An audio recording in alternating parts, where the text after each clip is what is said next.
সেটা হচ্ছে যে হ্যাঁ, এরকম কিছু কোশ্চেন আছে যে একটা কয়েকটা ডেটা দিয়ে বলা হলো যে মানে কতবার সাপোজ হোয়াইল লুপ কতবার চলতেছে, রাইট? বা কতবার হচ্ছে আমার স্টপিং হচ্ছে, এরকম বিভিন্ন কোশ্চেন আছে। তাহলে এই ধরনের কোশ্চেন যে হোয়াইল লুপ কতবার চলতেছে বা হচ্ছে কতবার স্টপিং হচ্ছে বা কতবার কন্ডিশন চেক হচ্ছে, এই টাইপের কোশ্চেন যদি আসে তাহলে আসলে আমাকে যেটা করতে হবে, আগে সিমুলেশন দেখাইতে হবে। সিমুলেশন করার পরেই কিন্তু আমি আসলে বলতে পারবো যে আচ্ছা তাহলে টোটাল ওভারঅল এতবার হচ্ছে হোয়াইল লুপটা চলছে, অথবা এতবার হচ্ছে স্টপিং হয়েছে, অথবা এতবার কন্ডিশন চেক হয়েছে। তো যেটা চাবে সেটা আমাকে আগে ভালো করে বুঝতে হবে কি চাচ্ছে, কিন্তু আলটিমেটলি আমাকে সিমুলেশন করতেই হবে, তারপর এটার অ্যান্সারটা লিখতে হবে আর কি। ঠিক আছে, এটা হচ্ছে এটা কাজটা। স্যার ক্লাসে কাউন্ট সর্ট পড়াইছিলেন স্যার, ওই দিন স্যার মানে অনেকে ছিল না। কাউন্টার পড়েছিলাম, হ্যাঁ কাউন্টারের অনেকে ছিল না। আচ্ছা ঠিক আছে, তাহলে কাউন্টারটা আমরা একটু দেখে দিব। আচ্ছা আপনাদের তো আবার কালকে পরীক্ষা আছে, রাইট? সবাই কি জি পরীক্ষা স্যার। আছে কালকে? হ্যাঁ, তো তাড়াতাড়ি শেষ করতে হবে, ঠিক আছে? আচ্ছা হ্যাঁ, থিওরি তো মানে কালকে ডিস্ট্রিক্ট ক্লাস পরীক্ষা আছে, রাইট? আচ্ছা, জি তো স্যার। হ্যাঁ, তো আমাদের একটু তাড়াতাড়ি শেষ করে দেবো, ঠিক আছে? ওকে। আর কোনো কোশ্চেন মানে কোশ্চেনের মধ্যে আছে এরকম কিছু সলভ করে দিতে হবে, এরকম কিছু আছে? এরকম যদি না থাকে তাহলে আমরা স্যার তাহলে কি স্যার একটাই যদি ইনফিনিটি হয় তাহলে কি ওভারঅল কোডটাই ইনফিনিটি টাইম ফ্লেক্সিবল হবে? হ্যাঁ মানে একটা কোডে যদি কোনো একটা পার্ট যদি আনডিফাইন্ড হয়ে যায় তাহলে পুরো জিনিসটা আনডিফাইন্ড। কেন আমি আর জানি না এটা কতক্ষণ চলবে আর কি। ঠিক আছে,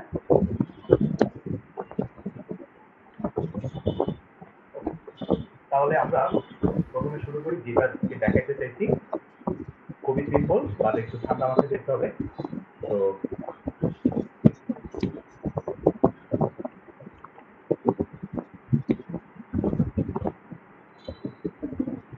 আমরা এখানে একটা কোড নিয়ে আসলাম।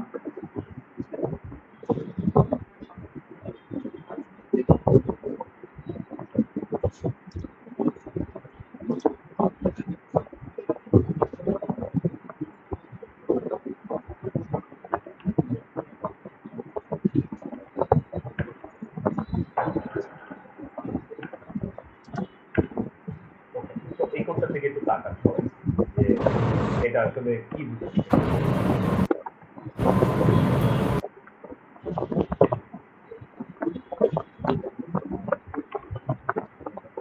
এখানে কি আমরা একটা রিকারশন ইউজ করে কি একটা অ্যারে দেওয়া আছে, অ্যারের কি সামশন বের করতে চাচ্ছি এলিমেন্ট গুলার। তাহলে এখন যদি আপনাদেরকে বলা হয় যে এই কোডের টাইম কমপ্লেক্সিটি কত হবে, এটা আমরা বের করতে পারবো কিনা?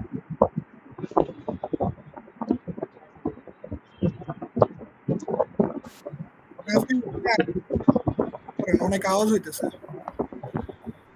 আচ্ছা তাহলে সবাই একটু মিউট করে ফেলেন যদি ইয়ে থাকে। এখন আমাকে বলেন যে এই কোডটা দেওয়া আছে, এই কোডের আমাকে বলা হচ্ছে এই কোডটা টাইম কমপ্লেক্সিটি কত, এটা বের করতে হবে। তাহলে কেউ কি পারবো এটা কিভাবে বের করা যায়?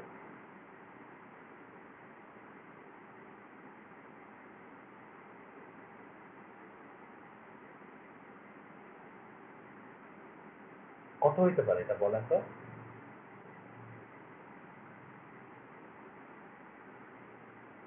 Sir order of N. আচ্ছা কিভাবে বের করলাম আমরা এটা অর্ডার অফ এন হচ্ছে? স্যার মুখে মুখে তো স্যার পারি, বাট হচ্ছে ম্যাথমেটিক্যালি পারি না। আচ্ছা ঠিক আছে, তাহলে আমরা আসলে এখন দেখি ম্যাথমেটিক্যালি এগুলোকে প্রুভ করা যায় কিভাবে। ফার্স্ট অফ অল দেখতে হবে এটা কিন্তু নর্মাল কোনো কোড না। এখানে কি আমার হচ্ছে একটা রিকার্সিভ অ্যালগোরিদম দেওয়া আছে, রাইট? তার মানে এখানে রিকারশন ইউজ হচ্ছে, রিকার্সিভলি চলতে থাকবে অ্যালগোরিদমটা। তাহলে আলটিমেটলি আমরা জানি কি রিকারশনটা সবসময় চলতে থাকে না, রাইট? একটা সময় গিয়ে থামবে। সেটা হচ্ছে কি বেস কন্ডিশন যখন ট্রু হয়ে যাবে তখন হচ্ছে আমার থামবে। তার মানে একটা অ্যারে পাস করলাম, ওই অ্যারের লেন্থ যতক্ষণ পর্যন্ত জিরো না হচ্ছে ততক্ষণ পর্যন্ত কিন্তু আমার কি হবে, জিরো ইন্ডেক্সের ভ্যালুর সাথে আমার যোগ হতে থাকবে এবং রিকার্সিভলি কল হতে থাকবে।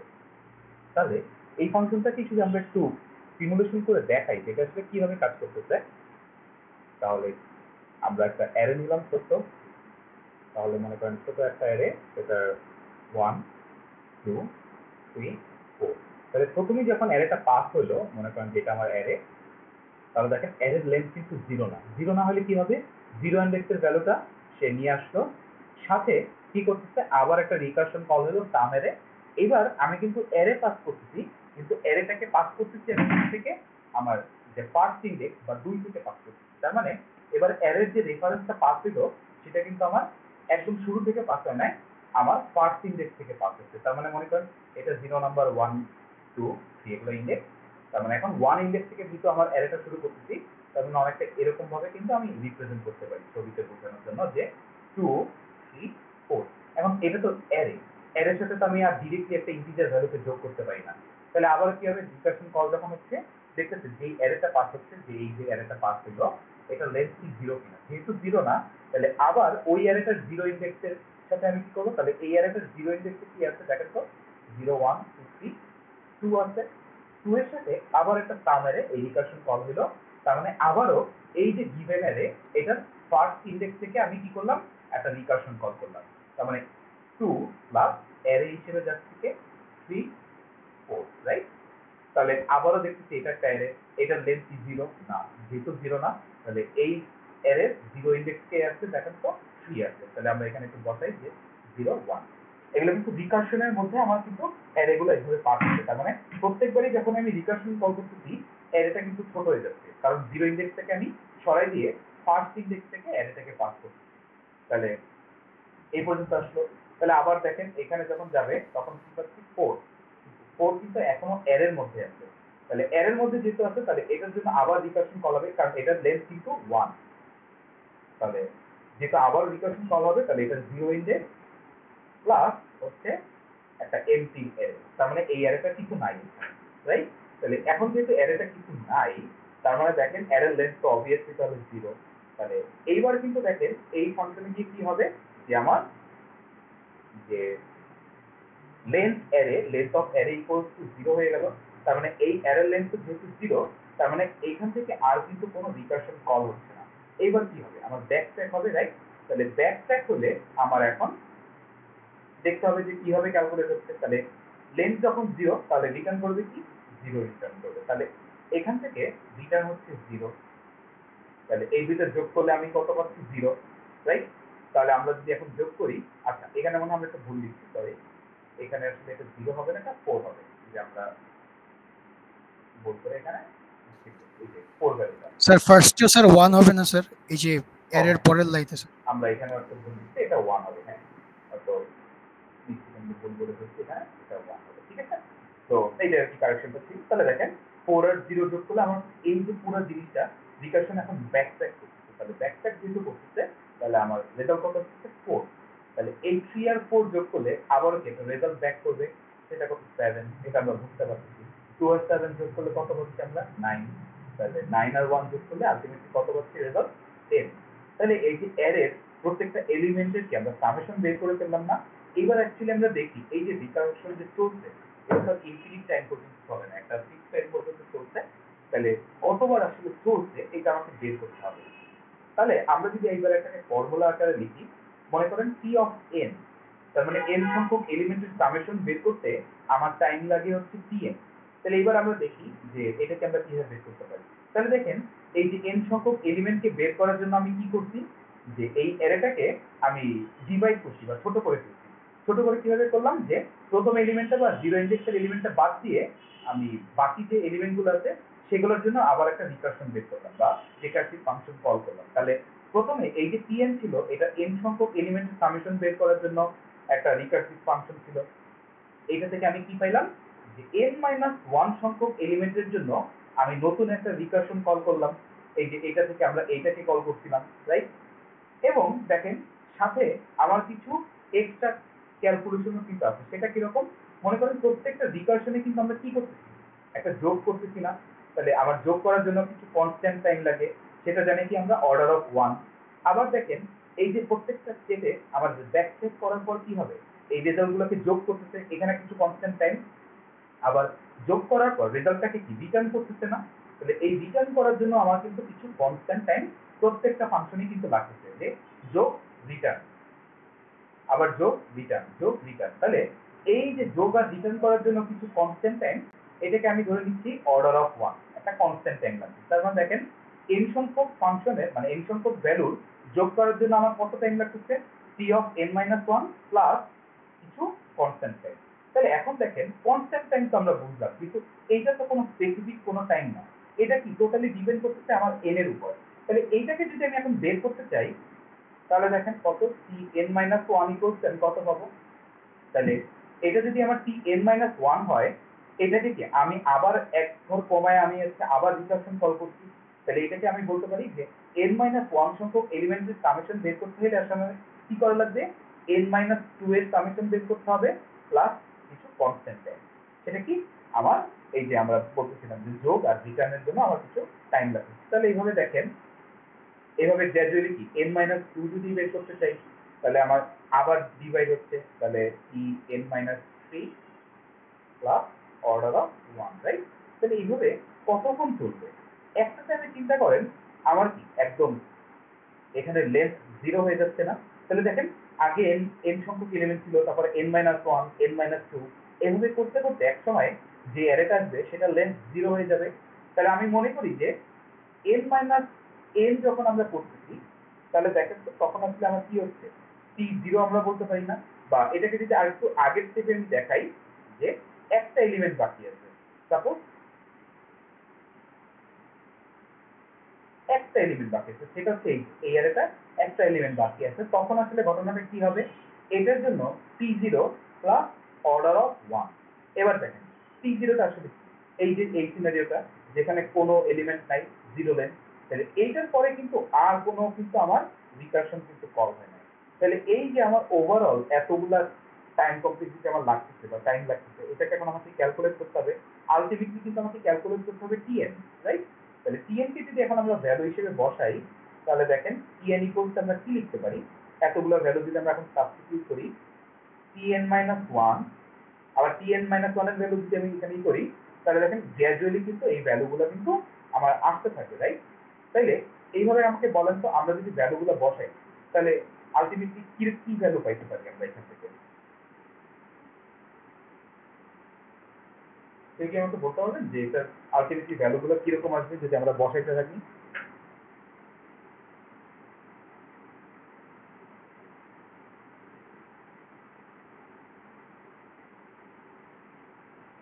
দেখেন তো এখানে আমার কনস্ট্যান্ট টাইম কতগুলো আছে, এইটা যদি অর্ডার অফ 1, এরকম অর্ডার অফ 1 কতগুলো আছে, n সংখ্যক আছে না। তাহলে n সংখ্যক যদি আমার থাকে তাহলে প্রত্যেকটা কনস্ট্যান্ট টাইম আছে কত, n সংখ্যক। তাহলে আমার এই যে ওভারঅল টাইম কমপ্লেক্সিটি কত হয়ে যাচ্ছে তখন, অর্ডার অফ n, কারণ n সংখ্যক অর্ডার অফ 1 কমপ্লেক্সিটি ইনস্ট্রাকশন আছে, n ইন্টু অর্ডার অফ 1। তাহলে এটাকে আমরা যদি সিম্পলিফাই করে লিখি তাহলে আমার কিন্তু ওভারঅল এই Tn এর কমপ্লেক্সিটি আমার লাগতেছে কিন্তু হচ্ছে অর্ডার অফ n, রাইট। তাহলে এই কমপ্লেক্সিটি আমার হচ্ছে কিন্তু এই কোডটাকে সলভ করার জন্য লাগতেছে কিন্তু। তো এই কারণে আমরা বলতে পারি যে এই যে গিভেন কোডটা আছে এটার কমপ্লেক্সিটি হচ্ছে আমার অর্ডার অফ n, রাইট। তো এটাই হচ্ছে আমার এই কোডটার রানিং টাইম কমপ্লেক্সিটি আমরা যদি বের করতে চাই আর কি। তো এটা কি আমরা বুঝতে পারছি এটা কিভাবে করে। স্যার এটা কি রিকারেন্স, মানে কোশ্চেনে দেখলাম কাইন্ড অফ রিকারেন্স রিলেশন, কিন্তু রিকারেন্স রিলেশন আমরা হচ্ছে দুই ভাবে হচ্ছে সলভ করতে পারি। একটা সলভ হচ্ছে এইভাবে, আমরা হচ্ছে রিকার্সিভ ট্রি, এটা কিন্তু কাইন্ড অফ একটা রিকার্সিভ ট্রি আঁকলাম, এটা থেকে আমরা রিকারেন্স রিলেশনটা এই যে বের করলাম, এই যে এটা হচ্ছে এটা রিকারেন্স রিলেশনটা, রাইট। এটা থেকে আমরা রানিং টাইম কমপ্লেক্সিটি বের করছি। আর আরেকটা ওয়ে হচ্ছে মাস্টার থিওরেম ইউজ করে। তো মাস্টার থিওরেমটা আমরা এখন দেখাবো না, এটা হচ্ছে মেইনলি জিএসএ 2 তে দেখানো হয়। তো এর জন্য আমরা রিকার্সিভ অ্যালগরিদম যেগুলো আছে বা রিকারেন্স রিলেশন, এগুলো মূলত আমরা রিকার্সিভ ট্রি থেকে জেনারেট করার ট্রাই করবো, ওইটা থেকে সলভ করবো। তাহলে এই যে একটা গিভেন কোড আছে, এটা একটা খুব সিম্পল কোড, এটা কিন্তু আমরা এইভাবে সলভ করতে পারি। তো এটাকে আমরা সবাই বুঝছি কিভাবে করতে হয়। তাহলে এটা যদি আমরা বুঝি তাহলে আমরা আরেকটা কোডে যাই যে আরেকটা কোড কিভাবে সলভ করা যায়। তো সাপোজ এই ফিবোনাচি সিরিজের যে কোডটা আছে এটাই আমরা একটু দেখি।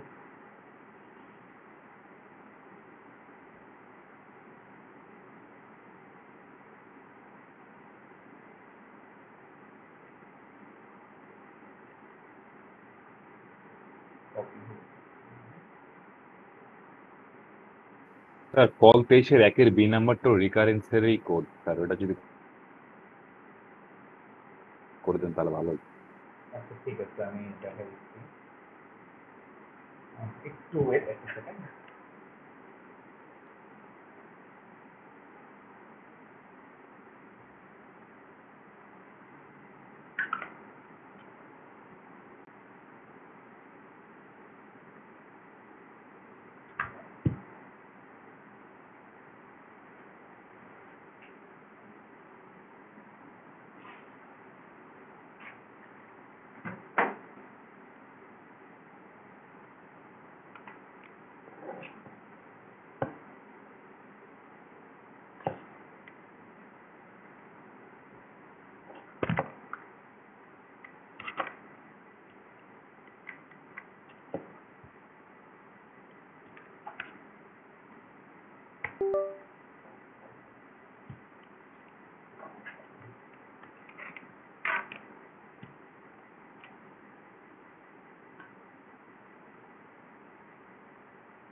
তাহলে আমরা হচ্ছে এই কোডটা দেখি আগে। এখানে একটা ফিল্ড দেওয়া আছে, আমাদের হচ্ছে এটার ইয়াটা বের করতে বলা হচ্ছে যে এটা টাইম কমপ্লেক্সিটি কত। তো আমরা এটা কি বের করতে পারবো কিনা, কি মনে হয় এটা কত হতে পারে?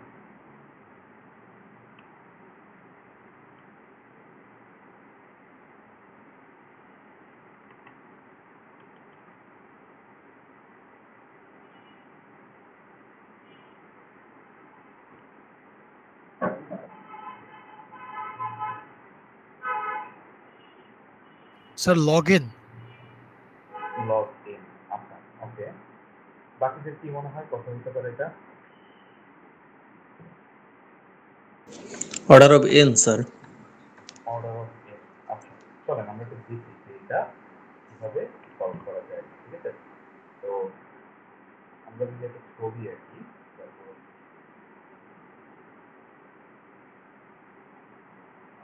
আমরা এফ ফোর এর জন্য বের করি, ঠিক আছে? এফ ফোর এর জন্য বের করার জন্য কিন্তু আমার এন মাইনাস ওয়ান আর এন মাইনাস টু দুইটা রিকার্সিভ কল হচ্ছে, রাইট? প্রত্যেকটা ফাংশন থেকে দুইটা রিকার্সিভ কল হয়। তাহলে আমরা এটাকে একটু ছবি দ্বারা রিপ্রেজেন্ট করি, এফ থ্রি এফ টু। একইভাবে এইটার জন্য আমার কিন্তু এফ টু এফ ওয়ান, আর এটার জন্য হচ্ছে এফ ওয়ান, এটার জন্য এফ জিরো, রাইট? তাহলে এবার দেখেন এটার জন্য কিন্তু আমার একটা কল হচ্ছে, সেটা হচ্ছে F one F zero, right? তাহলে এখন এটা ডিরেক্ট ভ্যালু আছে, আমি জানি ওয়ান, এটা ডিরেক্ট ভ্যালু আছে জিরো, এই দুটো যোগ করলে আমি এটা পাবো। আবার দেখেন এটার আর রিকারশন কল নাই, এটা ডিরেক্টলি ওয়ান যাবে, এটা থেকেও ওয়ান যাবে, এটা থেকেও জিরো যাবে, রাইট? তাহলে আমরা যদি রিকারসিভ কল করতে থাকি তাহলে দেখেন এই দুটো যদি যোগ করি তাহলে আমি পাচ্ছি এইটা, সেটা হচ্ছে কত ওয়ান, আবার এটাও ওয়ান, তাহলে এই দুটো যদি আমি যোগ করি তাহলে এখানে পাচ্ছি হচ্ছে টু। তাহলে আমরা সিম্পলিসিটির জন্য এই জাস্ট এইটুকুই রাখি, কারণ হচ্ছে আমাদের বোঝা দরকার আসলে আলটিমেটলি কতবার রিকারশন কলটা হচ্ছে, এটাই আমাদেরকে আসলে মেইনলি বুঝতে হবে। এখন এখান থেকে দেখেন তো এই সিম্পলি এফ ফোর এর জন্য আমার রিকারশন কল হচ্ছে কতবার?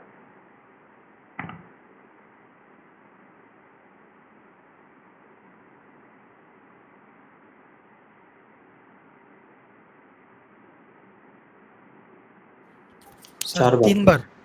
8 বার। তিনবার চারবার হচ্ছে? স্যার। চারবার? কিভাবে চারবার মনে হচ্ছে? স্যার 3 বারই তো স্যার। স্যার 4 হচ্ছে 3 2 1 3 তিন চারবার স্যার, তিনবার মনে হয়। এক, দুই, তিন, চার, পাঁচ, তারপর হচ্ছে দেখেন তো ছয়, সাত, আট, নয়, রাইট? তাহলে এখন এগুলো তো ফাংশন কল, এখন সবগুলো তো রিকার্সিভ কল হচ্ছে না, রাইট? তাহলে আমরা দেখি যে আসলে ফাংশন কলের জন্য আলটিমেটলি কোথায় কোথায় কি হচ্ছে। আচ্ছা দেখে নিই কয়টা আছে এখানে, এক, দুই, তিন, চার, পাঁচ, ছয়, সাত, আট, নয়। হ্যাঁ, নয়টার জন্য দেখেন এই যে নয়টা যে এফ ওয়ান এফ জিরো এগুলো কিন্তু ওভারল্যাপিং। মনে করেন এখানে এফ ওয়ান আর কি ডুপ্লিকেট অনেকগুলো আছে, এফ জিরো কিন্তু ডুপ্লিকেট আছে, কিন্তু ডাজেন্ট ম্যাটার, যদিও এটা সিমিলার সাব প্রবলেম, এদের জন্য কিন্তু আমাকে রিকারশন কল কিন্তু করতেই হচ্ছে। কিন্তু রিকারশন কল করে আমার কি করতে হচ্ছে, রেজাল্ট জেনারেট করতে হচ্ছে। মনে করেন এই যে বেস কেস পাচ্ছি, বেস কেস পাইলে আমি ওটাকে রিটার্ন করতেছি। তাহলে আলটিমেটলি এই এফ ফোর এর জন্যই আমার কিন্তু আলটিমেটলি 9 বার কিন্তু আমার রিকারশন কল কিন্তু হচ্ছে, রাইট? এটা আমরা কিন্তু বুঝতে পারি। তাহলে এই থেকে আমরা আসলে কিভাবে লিখবো বা কিভাবে বুঝবো যে আসলে এটা কতবার কল হচ্ছে? আবার একইভাবে আমরা যদি মনে করেন যে আরেকটার জন্য দেখি, একটু ছোটটার জন্য, ছোটটা বা মনে করেন যে না ঠিক আছে এটাই দিই, এটা যা দেওয়া আছে এটাই দিই। তাহলে এখন দেখেন এটা বোঝার জন্য আসলে আমাদেরকে যেটা করতে হবে, আমাদের কমপ্লিট বাইনারি ট্রি এর যে কনসেপ্টটা আছে সেটা একটু মনে করতে হবে। আমাদের কি মনে আছে কমপ্লিট বাইনারি ট্রি কাকে বলা হয়?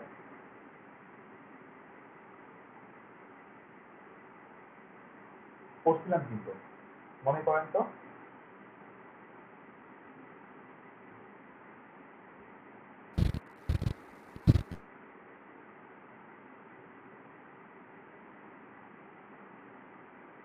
ভুলে গেছি কমপ্লিট বাইনারি ট্রি?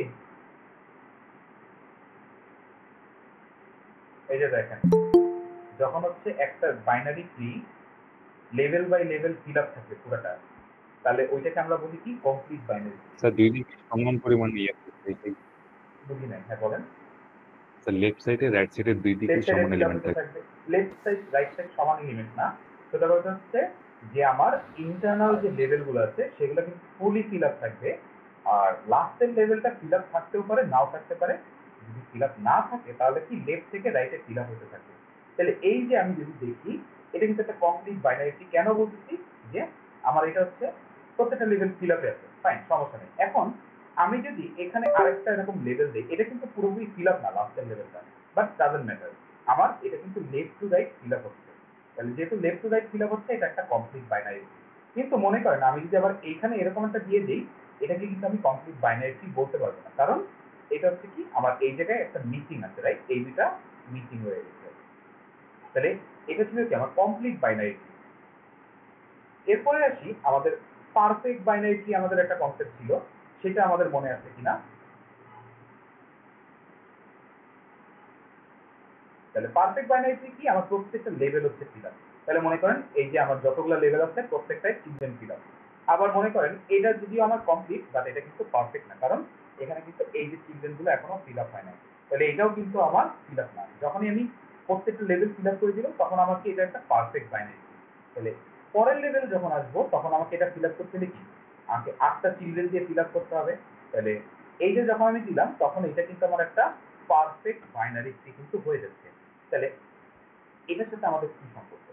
এবার একটু দেখেন, যখন একটা পারফেক্ট বাইনারি ট্রি থাকবে তখন আসলে চিলড্রেন সংখ্যা কতগুলো থাকবে এটা আমি কিভাবে বুঝবো? তাহলে এখানে দেখেন আমার প্রথম লেভেল এটা কি 0 নাম্বার লেভেল, এখানে কয়টা চিলড্রেন আছে? একটা। এরপরে কি কয়টা চিলড্রেন আছে? 2টা। তারপরে কি 4টা, তারপরে 8টা। তার মানে একটা জিনিস বোঝা যাচ্ছে, যত আমার লেভেল বাড়তেছে তত আমার চিলড্রেন বা আমার যে নোডের সংখ্যা কি এক্সপোনেনশিয়ালি বাড়তেছে। তাহলে কি 2 এর পাওয়ার আকারে কিন্তু আমার চিলড্রেন সংখ্যা বাড়তেছে, রাইট? তাহলে এইটা কিন্তু আমাকে বুঝতে হবে। তাহলে এবার একটু খেয়াল করেন যে এই যে আমি যত লেভেল বাড়াচ্ছি তত 2 এর পাওয়ার আকারে কিন্তু আমার এখানে নোড সংখ্যা বাড়তেছে। তাহলে এইটার থেকে আমি একটু খেয়াল করি যে আমার যখন f equals to 4, তাহলে 9 টাইমস কল হচ্ছে। তাহলে এটাকে আমি কিভাবে রিপ্রেজেন্ট করতে পারি? এটাকে রিপ্রেজেন্ট করার জন্য আমাকে যেটা করতে হবে, আমার এই যে গিভেন যে একটা রিকার্সিভ ট্রি, এটা কিন্তু একটা রিকার্সিভ ট্রি, যে আমার রিকার্সনটা কিভাবে কাজ করতেছে এটার একটা রিকার্সিভ ট্রি আমরা তৈরি করছি। এটাকে আমাকে কমপ্লিট পারফেক্ট বানাই নিতে হবে। তার মানে হচ্ছে আমার যদি মিসিং চিলড্রেন থাকে সেগুলোকে আমাকে চিলড্রেন দ্বারা ফিল আপ ধরে নিতে হবে। তাহলে আমি যদি ধরে নেই, বা এটাকে আরো একটু ইজি ভাবেও করা যায়, সেটা হচ্ছে আমরা যদি এখানে একটু লিখি যে এটা হচ্ছে,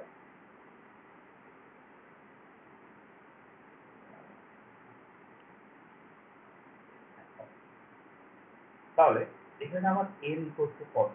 n ইকুয়ালস টু 4, এইটা হচ্ছে n। তাহলে এইটা যদি আমরা রানিং টাইম কমপ্লেক্সিটি অ্যানালাইসিস করতেই চাই, তাহলে আমার আসলে যেটা হচ্ছে দেখেন তো কতবার কল হচ্ছে? 9 টাইম, বা রাফলি আমরা বলতে পারি 2 to the power n time. তাহলে রাফলি 2 টু দি পাওয়ার n মানে আসলে কত? 16 টাইম। কারণ এখানে আমরা কিন্তু যেহেতু বুঝতেছি যে প্রত্যেকটা লেভেলে আমার কি হচ্ছে বলেন তো, যে রিকারশন কল দ্বিগুণ হচ্ছে না? তাহলে প্রথম লেভেলে রিকারশন কল ছিল একটা, পরের লেভেলে রিকারশন কল হচ্ছে 2টা, পরের লেভেলে 4টা, তাহলে পরের লেভেলে কি 8টা হওয়ার কথা। যদিও এখানে রিকারশন আর লাগে নাই, কারণ কি এই স্টেটগুলোতে বেস কেস চলে আসছে। বাট ঠিক যদি লাগতো তাহলে কি এখানেও আমার এখানে 2টা, এখানে 2টা, এখানে 2টা, এইভাবে লাগতো না? তাহলে কয়টা হইতো এই লেভেলের জন্য? আমার 8টা রিকারশন কল হইতো ম্যাক্স। তাহলে আমরা কি করতেছি, এই যে যখন আমার n equals to 4 বা ফিবোনাচি 4 যখন আমরা বের করতে চাই, তখন আলটিমেটলি আমার কিন্তু রাফলি 2 টু দি পাওয়ার n সংখ্যক রিকারশন কল কিন্তু লাগতেছে। তাহলে এইটা থেকেই আমরা বলতে পারি যে এই যে আমরা যে ফাংশনটা পাচ্ছি, এইটা t of n হচ্ছে big O notation 2 to the power n, বা এই যে একটা সিম্পল ফিবোনাচি সিরিজ বের করার যে আমরা কোড দেখতেছি, এটার টাইম কমপ্লেক্সিটি আমরা তখন বলতে পারি order of 2 to the power n। কারণ প্রত্যেকটা লেভেলেই কিন্তু আমার রিকারশন কিন্তু দ্বিগুণ হারে বাড়তেছে। তার মানে যত লেভেল বাড়বে তত রিকারশন কি হবে? বাড়তে থাকবে দ্বিগুণ হারে, বা এক্সপোনেনশিয়ালি বাড়বে 2 এর পাওয়ার আকারে। এই কারণে আমরা বলতে পারি আমার এটার কমপ্লেক্সিটি হচ্ছে order of 2 to the power number of n, right? তাহলে এটাই হচ্ছে আমার ফিবোনাচি সিরিজের, যদি আমরা রিকারশন ইউজ করে এটার কমপ্লেক্সিটি বের করতে চাই সেটা। তাহলে আমরা জানি কিন্তু ফিবোনাচি সিরিজকে কিন্তু আমরা ইটারেটিভ ওয়েতেও সলভ করতে পারি। কারণ ইটারেটিভ ওয়েতে যদি সলভ করি তাহলে আমাদের বলতে পারবো যে ইটারেটিভ ওয়েতে আমার রিকারশনে কত কমপ্লেক্সিটি লাগবে সেটি জানি।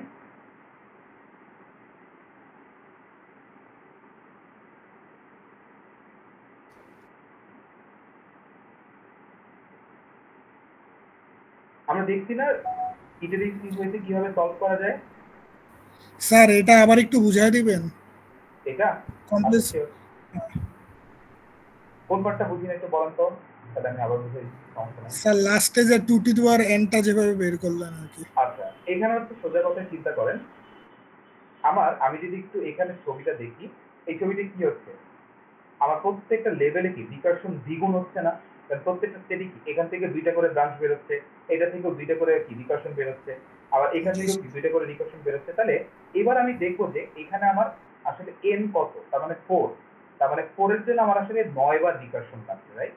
তাহলে কতগুলো লেভেল আছে? আমার লেভেল হচ্ছে 1 2 3 4, কারণ 4 যদি আমার হয় তাহলে আমার 4টা লেভেল লাগবে। আবার একইভাবে চিন্তা করেন, আমরা যদি f3 বের করতাম, তাহলে f3 বের করার জন্য f2 f1 f1 f0, তাহলে f3 এখানে n ইকুয়ালস টু কত 3 না? তাহলে আমার আসলে লেভেলও আসলে কিন্তু 3টা আছে, 1টা 2টা 3টা। তাহলে কতগুলো রিকারশন? 3টা লেভেলের জন্য আমি জানি কিন্তু যে আমি যদি এটাকে পারফেক্ট হিসেবে চিন্তা করি তাহলে আমার আসলে ওভারঅল কতগুলো রিকারশন লাগবে এখানে? 7টা, বা এটাকে বলতে পারি 2^3, 3টা লেভেল 2^3 সংখ্যক রিকারশন কল হচ্ছে। তাহলে এখানে যেহেতু আমার n ইকুয়ালস টু 3, এটাকে আমি বলতে পারি তাহলে আমার রিকারশন কল কতগুলো হবে? 2n সংখ্যক বা 2³ সংখ্যক। লাগুক বা না লাগুক, ওর কেসে আমার এতগুলোই লাগতে পারে ম্যাক্সিমাম সিনারিওতে। তাহলে এটা কি আমরা কনসিডার করতেছি? তাহলে চিন্তা করেন, আমরা যখন এটা দেখতেছিলাম তাহলে কি হচ্ছে, আমার f4, তার মানে আমি জানি যে f4 মানে আমার 4টা লেভেল আছে, 1টা 2টা 3টা 4টা। তাহলে এই 4টা লেভেলের জন্য আমার টোটাল কতগুলা রিকারশন কল হতে পারে ম্যাক্সিমাম সিনারিওতে? 2n সংখ্যক। তাহলে চিন্তা করেন, এই যে এখানে আছে একটা, মনে করেন 1, এখানে আছে 2টা, এখানে 4টা, আর এখানে এইগুলা যদিও লাগে নাই, বাট ম্যাক্সিমাম সিনারিওতে যদি লাগতো তাহলে আমি এটাকে কত বলতে পারতাম? এখানে 8, রাইট? তারপর লিখে দেই যে 8, তাহলে চিন্তা করেন 1 + 2 + 4 + 8 কত হচ্ছে? 15, বা এটাকে আমি বলতে পারি না 16, যেটা হচ্ছে 2^4। তাহলে আমার লেভেল যতগুলা বা এলিমেন্ট এখানে আমি যতটা বের করতে চাচ্ছি তত 2 এর পাওয়ার আকারে থাকবে। বা তাহলে আমার n যদি হয় 4, তাহলে আমার রিকারশন কল ম্যাক্সিমাম সিনারিওতে কতগুলো লাগতেছে? 2n সংখ্যক। এই কারণে আমি বলতে পারি যে এটার কমপ্লেক্সিটি হচ্ছে অর্ডার অফ 2n প্লাস সাথে কিছু কনস্ট্যান্ট টাইম আছে, যেটাকে আমরা নেগলিজিবল, তাই আমরা ইগনোর করে বলতে পারি যে ওভারঅল সিনারিও হচ্ছে এটার কমপ্লেক্সিটি অর্ডার অফ 2n। এটাই, তার মানে আমার যত বের করতে বলবো ততগুলো লেভেল থাকবে, তার মানে আসলে তত লেভেলের জন্য আমার ততগুলো রিকারশন কল হবে 2n এর রেশিওতে। স্যার অর্ডার অফ 2n এটা তো হলো ওয়ার্স্ট কেস, তাহলে বেস্ট কেস কত হবে? আচ্ছা, বেস্ট কেস এখন চিন্তা করেন, এটা কি আমি নরমালি বেস্ট কেস বের করাটা পসিবল কিনা? না স্যার। কারণ বেস্ট কেস বের করতে হলে আমাকে আসলে কি করতে হবে? এখন চিন্তা করেন যে বেস্ট কেস আসলে আমরা বলছি, ঠিক আছে সিরিজে বেস্ট কেস আমরা কখন বলবো, কি বলবো, কোন সিনারিওটাকে বলতে পারি? স্যার এটা তো জানি না। কি মনে হয় বাকিদের বেস্ট কেস কি হতে পারে? স্যার এটা তো স্যার যদি বেস্ট কেস যে কোনো কিছু নিলে স্যার ও তো সেম ওয়েতে ক্যালকুলেশনটা করবে। 1 দিলে স্যার 1 দিলে স্যার বাস 1 দিলেই স্যার বেস্ট কেস হতে পারে। আচ্ছা, এখন আমার যদি n এর ভ্যালু 1 এর সমান বা 1 এর থেকে ছোট হয়, মানে 0 অথবা 1, তাহলে তো আসলে আমার কোনো রিকারশন কল হচ্ছে না, তাই না? তখন কি জাস্ট অর্ডার অফ 1 এ আমার কাজটা করতেছে। তার মানে n এর, এটা হচ্ছে n এর ভ্যালু, যে n যত ছোট হবে তত কি আমার কাজ কম লাগবে, এটা তো খুবই স্বাভাবিক। তাহলে এটা তো আসলে বেস্ট কেস সিনারিও আসলে না। কারণ চিন্তা করেন, আমরা যখন সর্টিং করি তখন কি আমরা বলি যে এলিমেন্টে একটা থাকলেই হচ্ছে বেস্ট কেস? আমরা কিন্তু এটা বলি না। আমরা বলি কি, যে মনে করেন অ্যাসেন্ডিং অর্ডারে সর্টেড আছে, আবার ওই অর্ডারেই সর্ট আছে, তাহলে হয়তো এটা বেস্ট সিনারিও, রাইট? আবার রিভার্স অর্ডারে থাকলে এটা ওর্স্ট সিনারিও। আমরা কিন্তু কখনো বলি না যে একটা এলিমেন্ট থাকা মানে বেস্ট কেস। তাহলে এটার ক্ষেত্রেও কিন্তু একটা এলিমেন্ট থাকা আসলে বেস্ট কেস এরকম কোনো সিনারিও না। এটার আসলে কিন্তু চিন্তা করেন যে এই অ্যাপ্রোচটা, এটাকে আমরা আসলে বলি হচ্ছে নাইভ অ্যাপ্রোচ বা নেইভ অ্যাপ্রোচ। একটা জাস্ট নর্মাল যে অ্যাপ্রোচে আমরা যদি সলভ করতে চাই রিকারশন হইতে, তাহলে দেখেন এখানে কি হচ্ছে প্রবলেমটা, যে আমার বেস কেসগুলো আমি আসলে কিছু বের করতে পারতেছি না। কারণ কি, এখানে এই যে এক্সট্রা যে আমরা এটা ধরে নিচ্ছি, এটা কিন্তু আমরা জানি না যে কতগুলো লাগবে। তাহলে এই হিসাবে ক্যালকুলেট করলে কিন্তু আমার এটা জাস্ট মানে এক্সট্রা ধরতেছি, তাই যে একটা ওর্স পসিবল সিনারিওতে এগুলোও লাগতে পারে, এর জন্য আমরা বলতেছি 2n। এখন বেস্ট আসলে কি, বেস্ট আসলে হবে তখনই যখন হচ্ছে দেখেন এখানে কিছু কমন জিনিস বারবার ডুপ্লিকেট ক্যালকুলেট করা যায়। যেমন f1 এখানে একবার ক্যালকুলেট করলে আবার এখানে কেন ক্যালকুলেট করা লাগতেছে, রাইট? তাহলে ডুপ্লিকেট। আবার f0 এগুলো কিন্তু আছে। আবার দেখেন f2, এই f2 গুলো ডুপ্লিকেট না, এগুলো বারবার ক্যালকুলেট করা লাগতেছে। তাহলে এই যে ডুপ্লিকেশন গুলা, এগুলো থেকে আমরা জাস্ট ইগনোর করতে পারি বা এগুলোকে আমরা রিমুভ করতে পারি। তাহলে এই রিমুভ করার জন্য আমাদেরকে একটা স্পেশাল টেকনিক ইউজ করতে হয়, যেটা আমরা এখন না দেখলে আমি জাস্ট বলে রাখি এই অ্যাপ্রোচটার নামটা কি। এই অ্যাপ্রোচটার নাম হচ্ছে আমার ডাইনামিক প্রোগ্রামিং, যেখানে কি হয় সিমিলার সাব প্রবলেম যেগুলো থাকে সেগুলোকে আমরা কি করি, রিমুভ করে দিই বা এগুলাকে আমরা কোনো এক জায়গায় স্টোর করে রাখি। কিরকম, আমি একটু নামটা লিখে রাখি, ডাইনামিক প্রোগ্রামিং।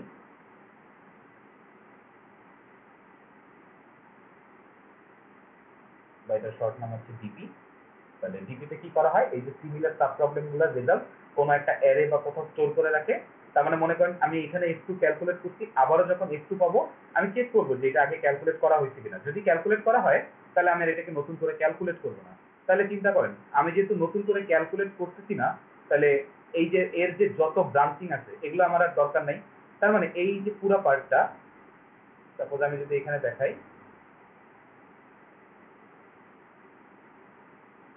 সাপোজ এইটা দিয়ে আমরা যদি দেখাই, তাহলে এই যে পুরো পার্টটা দেখেন তো, এটা কি আর ক্যালকুলেট করা লাগতেছে? এটার দরকার নাই, আননেসেসারি। তাহলে আমরা কিন্তু সিমিলার সাব প্রবলেম ক্যালকুলেশনগুলোকে কিন্তু রিডিউস করতেছি। তো তখন দেখবেন এই যে আমরা রিকারশন যে আমরা করতেছি, কিন্তু আমরা এক্সট্রা ওভারল্যাপিং প্রবলেমগুলোকে রিডিউস করে আমরা এটার কমপ্লেক্সিটি কিন্তু অর্ডার অফ এন এ নামায় আনতেছি। তাহলে এই জিনিসটা আমি এখন আর দেখাবো না, বললাম যে এরকম একটা টপিক এক্সিস্ট করে।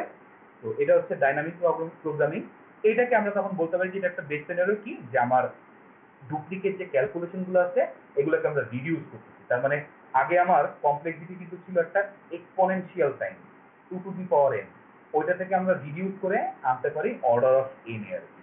তো এইটা হচ্ছে আমরা পরবর্তীতে যখন বিএসএফ পড়বো আর কি, তখন আর কি দেখবো।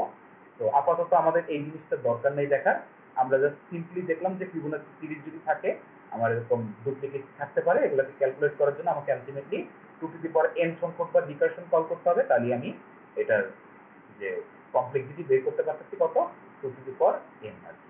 ঠিক আছে? তো এটা কি বুঝছি? জাস্ট সিম্পলি এইভাবে এক্সপ্লেন করে দিলে এনাফ।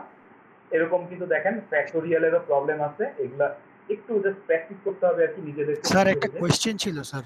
হ্যাঁ, স্যার বলেন। টাইম কমপ্লেক্সিটি তো স্যার এক একটা ম্যাথ স্যার মানে এক এক অ্যাপ্রোচে স্যার সলভ করতে হয়। তো স্যার এটা মানে ফলো করতে হয়। হ্যাঁ, তো স্যার এটা স্যার মানে কোশ্চেন কিভাবে স্যার সলভ করলে মানে পরীক্ষা কমন বা স্যার, কারণ এখানে তো স্যার প্রত্যেকটা মানে এক একটা স্যার এক এক ধরনের প্রবলেম, একটা ফ্যাক্টোরিয়াল স্যার, একটা ফিবোনাচি, যদিও স্যার রিকার্সিভ জিনিসটা কমন, বাট স্যার একটা স্যার আমরা ট্রি এ কে দেন হচ্ছে স্যার আমরা কম্পেয়ার করলাম, মানে কিভাবে স্যার প্র্যাকটিস করলে পরীক্ষায় স্যার কমন পাবো? এই যে আমি যেমন দেখেন প্রথমে যে অ্যাপ্রোচটা থাকে ওইটা একটা টিপিক্যাল অ্যাপ্রোচ, যে আমি এর ক্ষেত্রে আমি প্রত্যেকটা এলিমেন্টকে করে করে করে কিভাবে ই করতে পারি, তাহলে ওইটা একটা অ্যাপ্রোচ। ফিবোনাচিতে কি হচ্ছে ব্রাঞ্চিং টাইপের যে প্রবলেমগুলো আছে, তাহলে আমরা ব্রাঞ্চিং টাইপের দেখাইলাম। তো এইটা কিন্তু আরেকটা অ্যাপ্রোচ। এটার রিকার্সিভ রিলেশনটা বা রিকারেন্স রিলেশনটা কিরকম হবে, আমাকে যদি টি অফ এন বের করতে বলে তাহলে আসলে আমার দুইটা রিকারশন কল হচ্ছে, একটা হচ্ছে Tn-1 আর একটা হচ্ছে Tn-2 প্লাস কিছু কনস্ট্যান্ট টাইম। এই কনস্ট্যান্ট টাইমটা কিসের জন্য, এই যে যোগ করতেছি আবার রিটার্ন করতেছি, এগুলোর জন্য কিছু টাইম লাগে না, সেই টাইমটা হচ্ছে এটা কনস্ট্যান্ট টাইমের জন্য, রাইট? তাহলে আবার দেখেন Tn-1 এর জন্য কি আবার সিমিলার কিছু ঘটনা হবে। তাহলে পরীক্ষায় এরকম কিছু দেখায় আপনারা যদি দেখাতে পারেন, রিকারেন্স রিলেশনটা বের করতে পারেন, তারপর আমাকে দেখালে দ্যাটস এনাফ আর কি। ঠিক আছে? তো এইটা একটা টাইপ হচ্ছে কি ব্রাঞ্চিং এর জন্য। তাহলে এভাবে করে আমাদেরকে চিন্তা করেন, এভাবে এটা হচ্ছে Tn-1 ঠিক আছে? এই তো। তো ফ্যাক্টোরিয়ালের জন্য আমার মনে হয় এটা পারা উচিত, ফ্যাক্টোরিয়ালটা একটু বাসায় প্র্যাকটিস করেন কিভাবে হবে আর কি। তো ফ্যাক্টোরিয়ালটা আমি আর দেখাইলাম না। এরপরে মনে করেন যে বাইনারি সার্চ। তো বাইনারি সার্চের ইয়েটা আমাদের সবার কি মনে আছে? বাইনারি সার্চ কি করে, এটা কমপ্লেক্সিটি কত ছিল?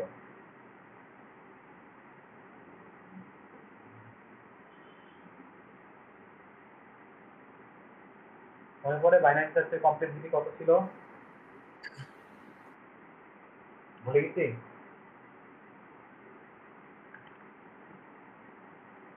লগ এন ছিল, মনে পড়ে? লগ এন করছিলাম যে আমরা।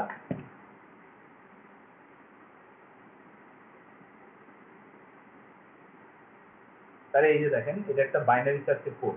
তাহলে বাইনারি সার্চে কি করি আমরা? মিডল বরাবর ভাগ করি। মিড এলিমেন্ট যদি টার্গেটের সাথে ম্যাচ করে তাহলে আমরা তো পেয়ে গেলাম, আর যদি না পাই তাহলে কি করি?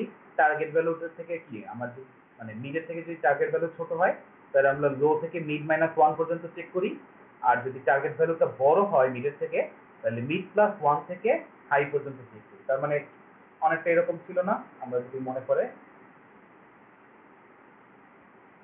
স্যার বাইনারি সার্চের থেকে তো স্যার ওই যে এক টাইপের প্রবলেমই আসে না, যে স্যার টেবিল এঁকে দেন হচ্ছে ওই যে টার্গেট বের করা। না, এটা হচ্ছে আমরা কোডিং এর জন্য দেখছি যে এটা টাইম কমপ্লেক্সিটি বের করার জন্য হিসাবটা দিচ্ছি।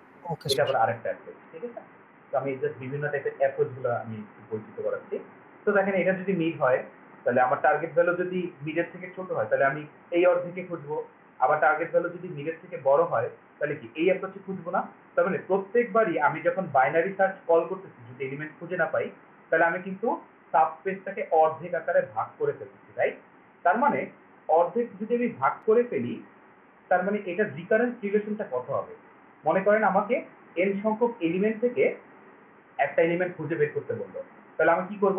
যদি খুঁজে পাই তাহলে তো খুঁজে পেলাম, অর্ডার অফ 1 খুঁজে পেলাম। যদি না পাই তাহলে একটা রিকারশন কল হবে না?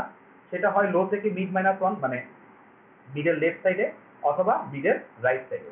তাহলে আলটিমেটলি যেটাই হোক আমার তখন কি হবে? সাবস্পেসটা অর্ধেক হয়ে যাবে না? আগে যদি n সংখ্যক এলিমেন্ট থাকে এখন হবে n/2 সংখ্যক এলিমেন্ট। তাহলে দেখেন, আবার যদি এইটা বের করতে চাই n/2 তাহলে আবার কি হবে? এখানে এইটাকে অর্ধেকের মধ্যে আমি খুঁজবো, রাইট?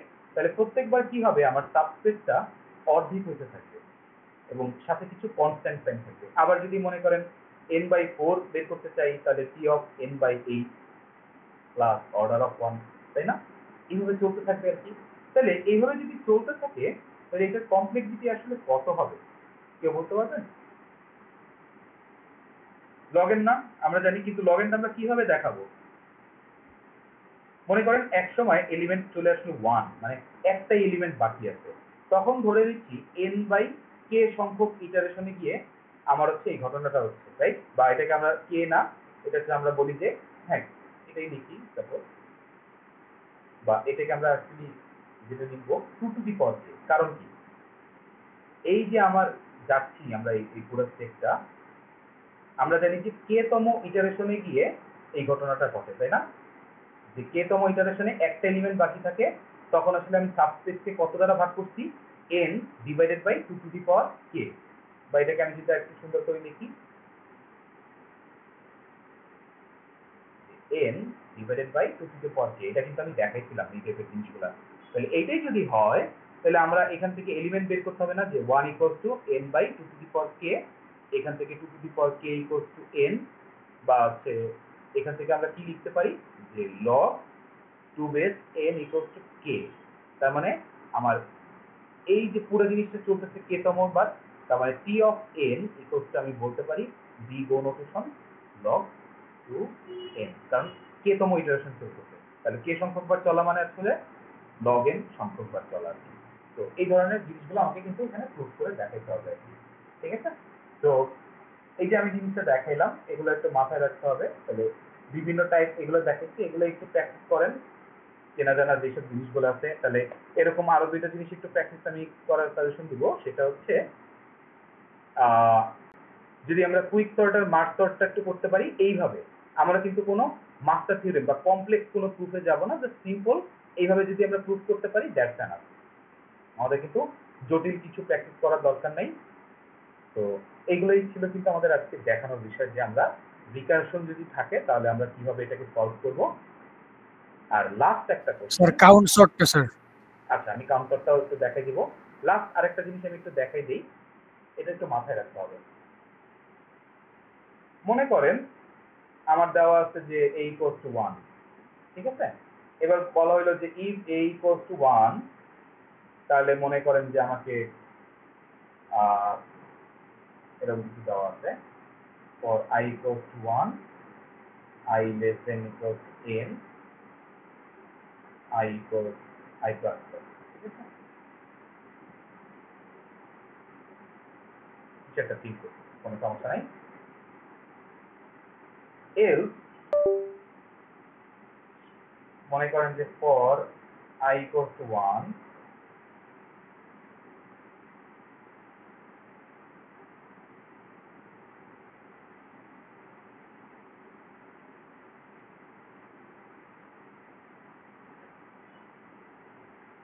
আমাকে একটু বলেন তো এইটা যদি সিনারিও হয়, এটার কমপ্লেক্সিটি বের করতে বলা হলো, তাহলে এটার কমপ্লেক্সিটি কত হতে পারে একটু চিন্তা করেন।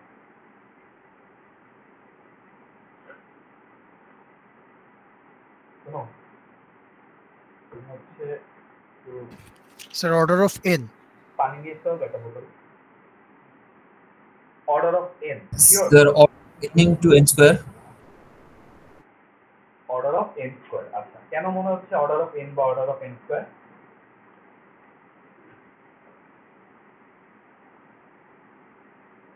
স্যার একটা ইনার লুপ চলতেছে মানে সেই কারণে।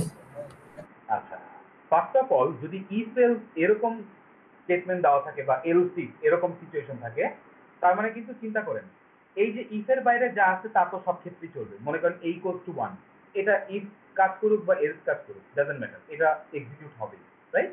তাহলে মনে করেন যে এই পার্টের জন্য আমার একটা কনস্ট্যান্ট টাইম লাগতেছে বা ওয়ান টাইমে এটা এক্সিকিউট হচ্ছে। সাপোজ আমরা এখানে লিখি ওয়ান টাইম, রাইট? এইবার দেখেন আমার যদি এ যদি 1 হয় সাপোজ, তাহলে ইফ কন্ডিশন চলবে।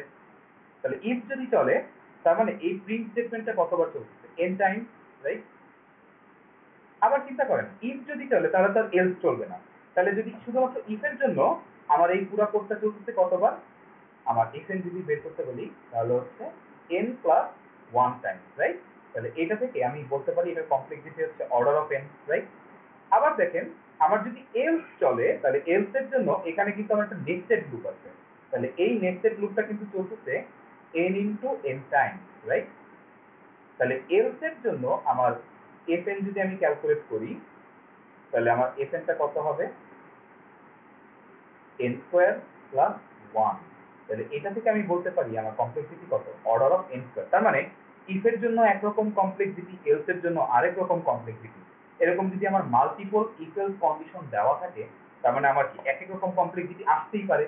তাহলে যদি মনে করেন যে আলাদা আলাদা কমপ্লেক্সিটি থাকে তাহলে আমরা কি করব? তাহলে আলাদা আলাদা কমপ্লেক্সিটির ক্ষেত্রে যেটা হচ্ছে যেই ব্লকটা ম্যাক্সিমাম কমপ্লেক্সিটি নেয় সেটাই আমি বলবো যে এই প্রোগ্রামের ওভারঅল কমপ্লেক্সিটি আমার সেটা হবে। তাহলে এই যে আমার দুইটা স্টেটমেন্ট দেওয়া আছে, একটাই অর্ডার অফ n আর একটা অর্ডার অফ n স্কয়ার লাগে। তাহলে আমি বলবো যে যেটা ম্যাক্সিমাম তার মানে order of n square complexity হচ্ছে ওভারঅল এই কোডটা রাখবে, মানে চলবে। কারণ কি কখনো n লাগতে পারে, কখনো n স্কয়ার লাগতে পারে। তাহলে আমরা সবসময় এখানে যে এভারেজ সিনারিও বা ওর্স যে সিনারিওটা আছে সেটা কি কনসিডার করব? তাহলে সেই সিনারিও হিসেবে n স্কয়ার টাইম কিন্তু আমার এখানে লাগতেছে। তার মানে মাথায় রাখবেন আমার যদি ইফ, এলস ইফ, এলস এরকম সিনারিও থাকে আমরা প্রত্যেকটা কেসের জন্য বা প্রত্যেকটা ব্লকের জন্য কমপ্লেক্সিটি বের করব, তারপর হচ্ছে যেটা ম্যাক্সিমাম সেটা কি কনসিডার করব। কিন্তু মাথায় রাখতে হবে ইফ এলস এর বাইরে যেগুলো আছে সেগুলো কিন্তু অবশ্যই থাকবে, সেটার সাথে আমি জাস্ট যোগ করে দেবো। তাহলে দেখেন এই যে 1, এই 1টা আসলে কার? ইফ এলস এর বাইরের যে একটা স্টেটমেন্ট আছে সেটার জন্য। আবার মনে করেন এখানে যদি একটা লুপও থাকতো তাহলে এই লুপটাই বোথ ক্ষেত্রেই আমি কনসিডার করতে হতো। তারপরে আমার যেটা ম্যাক্সিমাম সেটাকে আমি হচ্ছে ইন্ট্রোডিউস করে দেবো বা সেটাই আমার ওই কোডের জন্য কমপ্লেক্সিটি। তাহলে কন্ডিশনাল স্টেটমেন্ট থাকলে কিভাবে কমপ্লেক্সিটি বের করতে হয় আমরা কি বুঝতে পারছি সিনারিওটা? এটা নিয়ে কোনো কোশ্চেন আছে?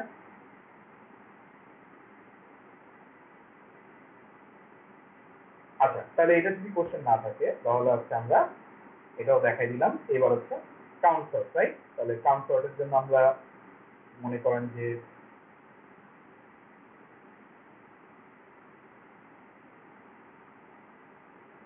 একটা কিছু এলিমেন্ট নিলাম এখানে।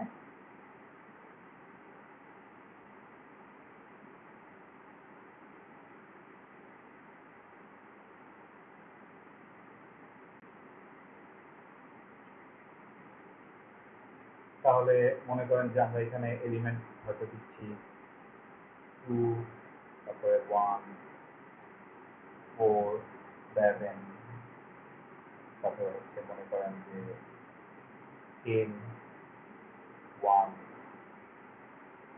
2, তারপরে হচ্ছে 6, এরকম কিছু এলিমেন্ট দিলাম, ঠিক আছে? তাহলে এটা মনে করেন আমার একটা অ্যারে। আমাকে ফার্স্ট অফ অল যেটা করতে হবে, এখানে মনে করেন আমার এন হচ্ছে নাম্বার অফ এলিমেন্টস, রাইট? তাহলে সেটা কত এখানে? আমি নাম্বার অফ এলিমেন্টস হচ্ছে 8টা। ওকে, ফাইন। তাহলে আমাকে এখন একটা কাউন্ট নামে একটা অ্যারে নিতে হবে। কাউন্টের সাইজ কত হবে সেটা আমাকে এখন বুঝতে হবে। তাহলে এটার জন্য আমাকে একটা জিনিস নিতে হবে, ভ্যারিয়েবল নিতে হবে কে। কেটা আসলে কি? কেটা হচ্ছে আমার গিভেন এলিমেন্টের মধ্যে ম্যাক্সিমাম যে ভ্যালুটা বা ম্যাক্সিমাম যে রেঞ্জ। তাহলে এখানে সব থেকে ম্যাক্সিমাম ভ্যালুটা কে? তাহলে ম্যাক্সিমাম ভ্যালুটা হচ্ছে 10। তাহলে এটা আমাকে বের করতে হবে না যে ম্যাক্সিমাম ভ্যালুটা কত? তাহলে ম্যাক্সিমাম ভ্যালু যেহেতু এখানে 10, তাহলে আমরা কে এর মধ্যে রেঞ্জটা বসাই দিলাম 10, রাইট? তাহলে এবার আমরা যে একটা কাউন্ট নামে একটা অ্যারে তৈরি করব, এই কাউন্টের সাইজ হবে হচ্ছে k+1। তার মানে আমার এখানে আসলে এই অ্যারেটার সাইজ হবে 11। তাহলে আমরা একটু দেখি বসাই যে 11 সাইজের যদি আমি একটা অ্যারে তৈরি করি,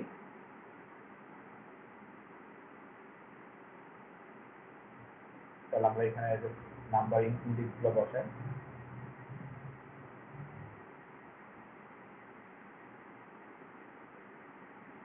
ওকে, তাহলে টোটাল এটা বুঝলাম। এখন এই কাউন্ট অ্যারেটার কাজ কি?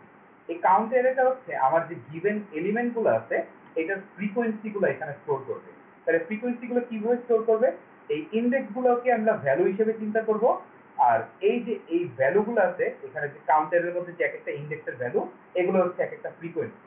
তার মানে এই জিরো ইন্ডেক্সের যে ভ্যালুটা হবে সেটা হচ্ছে এই অ্যারের মধ্যে জিরো ভ্যালুটা কতবার আছে সেটা এখানে বসাবো। তার মানে একইভাবে ওয়ান ইন্ডেক্সে কি বসাবো? এই গিভেন অ্যারের মধ্যে 1 কতবার আছে সেই ফ্রিকোয়েন্সিটা আমরা ওয়ান ইন্ডেক্সের ভ্যালু হিসেবে বসাবো। তার মানে প্রত্যেকটা ইন্ডেক্সের ভ্যালু হচ্ছে কি ওই এলিমেন্টের ফ্রিকোয়েন্সিকে নির্দেশ করবে। তার মানে এটা আমরা কিভাবে কাউন্ট করবো? ইনিশিয়ালি আমরা পুরো জিনিসটাকে 0 সেট করে দিব, যে প্রত্যেকটা কাউন্ট হচ্ছে 0। তার মানে এখনো আমরা কাউন্টিং শুরু করি নাই। ফাইন। তাহলে এরপরে দেখেন আমি এখান থেকে এক একটা ইটারেটিভ চালাবো। মনে করেন প্রথমে পাচ্ছি কি 2, তার মানে কাউন্টের 2 নাম্বার ইন্ডেক্সে যাব, ভ্যালু 1 ইনক্রিজ করে দিব। তাহলে এখানে আগে কত ছিল? 0 ছিল। তাহলে আমরা 2 নাম্বার ইন্ডেক্সের ভ্যালু 1 করে দেওয়া মানে আমরা একবার 2 হচ্ছে পেয়ে গেছি মেইন অ্যারেতে। এই জন্য আমরা ফ্রিকোয়েন্সি আমরা কত বাড়াই দিচ্ছি? জাস্ট 1 ইনক্রিজ করে দিলাম, রাইট? তাহলে আমরা এখানে এটাকে 1 করে দিলাম। তাহলে এটা হচ্ছে আমরা 1 বানাই দিলাম। ফাইন। এরপরে স্যার দেখেন, একটু আবার বলবেন স্যার? হ্যাঁ কোনটা? এই যে লাস্টের পার্টটা। হ্যাঁ স্যার, হ্যাঁ হ্যাঁ। এই যে দেখেন, এই যে প্রত্যেকটা ভ্যালু 0 মানে কি? ইনিশিয়ালি আমরা এখনো প্রত্যেকটা ফ্রিকোয়েন্সি 0 ধরে নিলাম। এখন আমরা কি করব? অ্যাকচুয়াল অ্যারেটাকে ইটারেট করব। যখনই একটা এলিমেন্ট পাবো ওই কাউন্টারের তত নাম্বার ইন্ডেক্সে যাব, আর তত নাম্বার ইন্ডেক্সে যে ভ্যালু 1 ইনক্রিজ করে দিব। তার মানে মনে করেন এটার কন্ডিশন যদি হয় এরকম যে সাপোজ স্যার অ্যারের যে এলিমেন্ট এটা হবে কাউন্টের ইন্ডেক্স। অ্যারের এলিমেন্টটা হচ্ছে কাউন্টের ইন্ডেক্স, সোজা কথা এটাই। তার মানে এই যে কাউন্টের যে ইন্ডেক্স এগুলো হচ্ছে এখানে ভ্যালু হিসেবে রিপ্রেজেন্ট করবে, আর কাউন্ট ইন্ডেক্সের যে ভ্যালুগুলা এগুলো হচ্ছে ফ্রিকোয়েন্সি রিপ্রেজেন্ট করবে। এটা হচ্ছে ঘটনাটা। আমি যদি এটা একটা কোড লিখে দেই, সাপোজ মনে করেন while i equals to 0, i less than হচ্ছে k, i প্লাস প্লাস। তাহলে আমরা কি করব এখন? সরি, এটা হচ্ছে k না, এটা হচ্ছে n। আমরা এই অ্যারেটা কি করে করতেছি। তার মানে এটা যদি হয় আমার কাজ কি?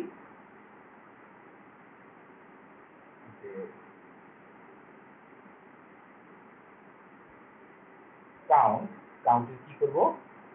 অ্যারের আমি যে ভ্যালুটা পাচ্ছি তাকে প্লাস প্লাস করে দেব। তাহলে এটা যদি হয় তাহলে দেখেন আমার এখানে আমি লিখি i equals to যখন 0 হওয়া মানে কি? আমার দেখেন তো অ্যারে 0 কত? 2। তার মানে আমি কি করতেছি? কাউন্টের 2 নাম্বার ইন্ডেক্সের ভ্যালু প্লাস প্লাস করতেছি। তার মানে আগে কাউন্টের 2 নাম্বার ইন্ডেক্সের ভ্যালু 0 ছিল, প্লাস প্লাস করলে 1 করতেছি। আবার দেখেন i equals to যখন 1 হচ্ছে তাহলে অ্যারে 1, তার মানে অ্যারের 1 ইন্ডেক্সের ভ্যালু কত? 1। তার মানে আমি কি করব? ওই কাউন্টের এই ভ্যালুটাতে আমি যাব, তাহলে এইটাতে আমি যদি যাই, তার মানে যেহেতু একটা 1 পাইছি, তাহলে আমি কাউন্টের 1 নাম্বার ইন্ডেক্সের ভ্যালু কি করতেছি, প্লাস প্লাস করতেছি, তার মানে কাউন্টের 1 নাম্বার ইন্ডেক্সের ভ্যালু 1 বাড়াই দিচ্ছি। বোঝা গেল এই পার্টটা? একইভাবে দেখেন i ইকুয়ালস টু যখন 2, তার মানে কি i এখানে পয়েন্ট করতেছে, তাহলে অ্যারের অ্যাকচুয়াল অ্যারের 2 নাম্বার ইন্ডেক্সে কোন ভ্যালুটা আছে, 4, ফাইন 4 আছে, তাহলে কি করব, কাউন্টের 4 নাম্বার ইন্ডেক্সে যাব, কারণ 4 নাম্বার ইন্ডেক্সটা হচ্ছে 4 কতবার আছে সেটাকে রিপ্রেজেন্ট করতেছে, তাহলে এটাকে আমি 1 বাড়াই দিব, তাহলে দেখেন 4 নাম্বার ইন্ডেক্সে আসলাম, 1 বাড়াই দিলাম, তাহলে 0 থেকে এখন 1 হলো। তাহলে এইভাবে করে আমরা যদি চলতে থাকি, তাহলে 7 পাচ্ছি পরের বার, তার মানে 7 নাম্বার ইন্ডেক্সে 1 বাড়াই দিব, 10 পাচ্ছি 10 নাম্বার ইন্ডেক্সে 1 বাড়াই দিব, আবার কি 1 পাচ্ছি, তাহলে এবার 1 নাম্বার ইন্ডেক্সে 2 করে দিব, রাইট? তাহলে আমরা যদি এটাকে 2 করে দেই,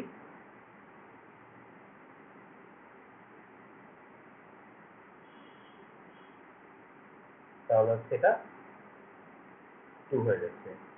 তো এখানে আমরা যদি লিখি ফাইন, এটা 2। ওকে, তাহলে দেখেন আবার কি 2 এর জন্য কি আমি 2 নাম্বার ইন্ডেক্সে যাব, কাউন্ট আরেকবার দেব, আগে থেকেই 1 ছিল এখন 2 করে দিচ্ছি, আর 6 এর জন্য আমি 0 ছিল 1 করে দিচ্ছি। তাহলে এইভাবে কি চলবে, এই সিমুলেশনটা এইভাবে দেখাইতে হবে জিনিসটা, তাহলে আমি আর এটা পুরোটা দেখাইলাম না।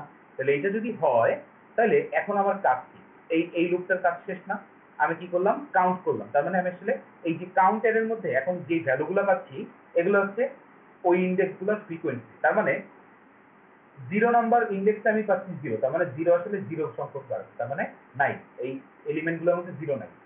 1 নাম্বার ইন্ডেক্সের ভ্যালু 2, তার মানে 1 আসলে কতবার আছে, 2 বার। 2 নাম্বার ইন্ডেক্সের ভ্যালু 2, তার মানে 2 ও 2 বার। 3 নাম্বার ইন্ডেক্সের ভ্যালু 0, তার মানে 3 আসলে নাই। তাহলে এই যে ফ্রিকোয়েন্সিগুলো আমরা স্টোর করছি না, এবার আমার কাজ কি, আরেকটা লুপ চালায়ে আমি হচ্ছে জাস্ট প্রিন্ট করে দিব অ্যাকচুয়াল অ্যারের মধ্যে, যে এই অ্যাকচুয়াল অ্যারের মধ্যে দেখেন আমি যদি অ্যাকচুয়াল অ্যারেটা থাকি, অ্যাকচুয়াল অ্যারেটা এখন ওভাররাইট করব, তাহলে অ্যাকচুয়াল অ্যারে এটা, তাহলে আমি এটাকে কোড লিখলাম না, জাস্ট সিমুলেশনে যদি বলি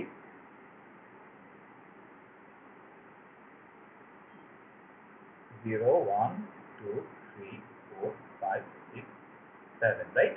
তাহলে এরকম যে গিভেন অ্যারে দেওয়া আছে, এটাকে আমরা এখন কি করব, 0 কতবার আছে, কাউন্ট অ্যারে থেকে আমি খুঁজবো যে 0 0 বার আছে, ফাইন। 1 কতবার আছে, 2 বার, তাহলে আমি অ্যাকচুয়াল অ্যারেতে এখান থেকে একটা চলে এলাম, মনে করেন কে, তাহলে এখানে একটা 1 বসাইলাম, আবার এখানে কে গেল, তাহলে আবার একটা 1 বসাইলাম, মানে যতবার 1 আছে ততগুলো 1 আমি বসাই গেলাম, তারপরে কি কে আবার আগে গেল, তাহলে একবার আমি খুঁজবো কাউন্টারেতে কে আছে, 2 2 কতবার আছে, 2 বার আছে, তাহলে আবারও কি 2টা 2 বসাই দিব, তাহলে সিম্পলি যদি আমি এখানে বসাই, তাহলে 2টা 2 বসাইলাম, কে আবার আগে গেল, তারপরে এবার কি আসছে এখানে 3 0 বার আছে, ফাইন, তাহলে এখানে বসানোর কিছু নাই, তাহলে আবার আগে গেলাম, এবার কাকে পাচ্ছি 4, তাহলে 4 এর ভ্যালু কত 1, তার মানে যেহেতু 1 তার মানে 4 একবার আছে, তাহলে এখানে আমি 4 বসাই দিলাম, আগাই দিলাম কে কে, তাহলে এবার দেখেন 5 আছে আমার কতবার, 0 বার, ফাইন, আগাই গেলাম। 6 কতবার আছে, একবার, তাহলে 6 এখানে বসাই দিলাম একবার, 7 ও একবার আছে, বসাই দিলাম, তারপরে কেও আগাই গেল, তারপরে এখানে 8 আছে 0 বার, 9 আছে 0 বার, লাস্টলি আছে কি 10, তাহলে 10 একবার বসে দিলে আমরা কিন্তু এখানে অ্যাকচুয়ালি সর্টিং করি না, যেটা করছি যে ফ্রিকোয়েন্সি ক্যালকুলেট করছি, ফ্রিকোয়েন্সি ক্যালকুলেট করে আমরা জাস্ট যতবার যে এলিমেন্টটা আছে ততবার জাস্ট আমরা অ্যাকচুয়াল অ্যারে, স্যার এই যে কে এর ইটারেশনটা যদি আরেকবার বলে দেন শুরু থেকে, মানে যে লাস্টের অ্যারেতে যা বললেন। এটা এটা হ্যাঁ স্যার। আচ্ছা, এটা হচ্ছে সোজা কথায় আমি কাউন্ট অ্যারেটা ইটারেট করতে থাকবো, তাহলে কাউন্ট অ্যারেতে যদি 0 থাকে তার মানে তো আসলে ওই এলিমেন্টটা নাই, আর যদি নট 0 এলিমেন্ট থাকে তার মানে 0 থেকে বড় কোনো এলিমেন্ট থাকলে তার মানে কি ওই এলিমেন্টটা আছে, তাহলে এটাকে আমাকে বসাইতে হবে না, তার মানে যদি বসাইতে হয় তাহলে আমাকে কি করতে হবে, আমার অ্যাকচুয়াল অ্যারের মধ্যে আমি কি করতে পারি, মনে করেন একটা লুপ চালাইলাম যে 1 নাম্বার ইন্ডেক্সের ভ্যালু হচ্ছে 2, তার মানে 2 বার লুপ চালাবো, 2 বার লুপ চালাই কি মেইন অ্যারেতে 2 বার এই 1 নাম্বার ইন্ডেক্স বসাবো বা 1 ভ্যালুটা বসাবো, তাহলে 2টা 1 বসে গেল, 2 বার চলতেছে, তারপরে এটা বসানোর পর কি আমি কাউন্ট অ্যারেটাকে আবার ইটারেট করব, তাহলে পরবর্তী ইন্ডেক্সে গেলে আমি দেখতেছি 2 নাম্বার ইন্ডেক্সের ভ্যালু কত 2, তার মানে আবারও 2 বার লুপ চলবে, এবার কাকে বসাবো, এই ইন্ডেক্স ভ্যালুটা বসাবো, তার মানে 2 বার এই ইন্ডেক্স ভ্যালুটা বসালে কি হবে, তাহলে 2 বার 2 বসলো, ফাইন, তাহলে এটা বসলে মেইন অ্যারেতে 2 বার 2 বসলো, এরপরে কি আবার যখন আগায় যাব, তার মানে দেখেন 3 নাম্বার ইন্ডেক্সের ভ্যালু কিন্তু 0, তার মানে এই 3 কিন্তু নাই, ফাইন, আগে যাচ্ছি। তাহলে 4 নাম্বার ইন্ডেক্সের ভ্যালু কিন্তু 1। তাহলে যেহেতু 4 নাম্বার ইন্ডেক্সের ভ্যালু 1, তার মানে একবার হচ্ছে 4, এটা কোথায় বসাতে হবে, আমার অ্যাকচুয়াল ভ্যালুতে বসাতে হবে। তাহলে একবার 4টা বসালাম, মানে এখানে যেই এলিমেন্টের ফ্রিকোয়েন্সি যত সিরিয়ালি ততগুলো এলিমেন্ট বসাই যাবে, তাইলে কিন্তু আমার অ্যাকচুয়াল সর্টিংটা কিন্তু হয়ে যাচ্ছে আর কি, সোজা কথায়। ঠিক আছে, তো সিমুলেশন চাইলে আসলে অত কিছু দরকার নেই, আমাদের এই কাউন্ট অ্যারেটা দরকার। আর আমরা জাস্ট এইভাবে একটু বলে দিয়ে এখানে আমরা এটা বের করে ফেলবো কাউন্ট অ্যারেটা, তারপরে জাস্ট আমরা সর্ট এইভাবে দেখে দিলে এনাফ হবে। ঠিক আছে স্যার, মেইন অ্যারেতে যদি মাইনাস মান থাকে তাহলে? আচ্ছা, মাইনাস মান থাকলে যেটা করবেন তখন হচ্ছে আমাকে ওইটার রেসপেক্টে ম্যাপিং করতে হবে আর কি। তো কোড এখন আমি যেহেতু এখানে দেখাচ্ছি না, তাহলে ম্যাপিংটা কিরকম, মনে করেন যে আমরা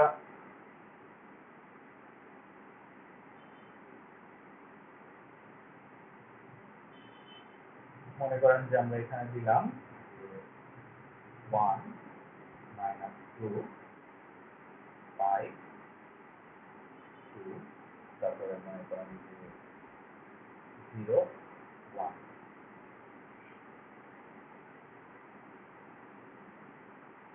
তাহলে এখন মেইন প্রথম ঝামেলা যেটা হচ্ছে কাউন্ট সর্টের কিছু লিমিটেশন আছে, সেটা আমি একটু দেখাবো। তো একটা কাউন্ট সর্ট লিমিটেশন মনে আমি অলরেডি বলছিলাম যে কাউন্ট সর্টের কমপ্লেক্সিটি কত মনে আছে, আমরা বলছিলাম কি order of n plus k। এখন ঝামেলা হচ্ছে মনে করেন আমার যদি এরকম দেওয়া থাকে,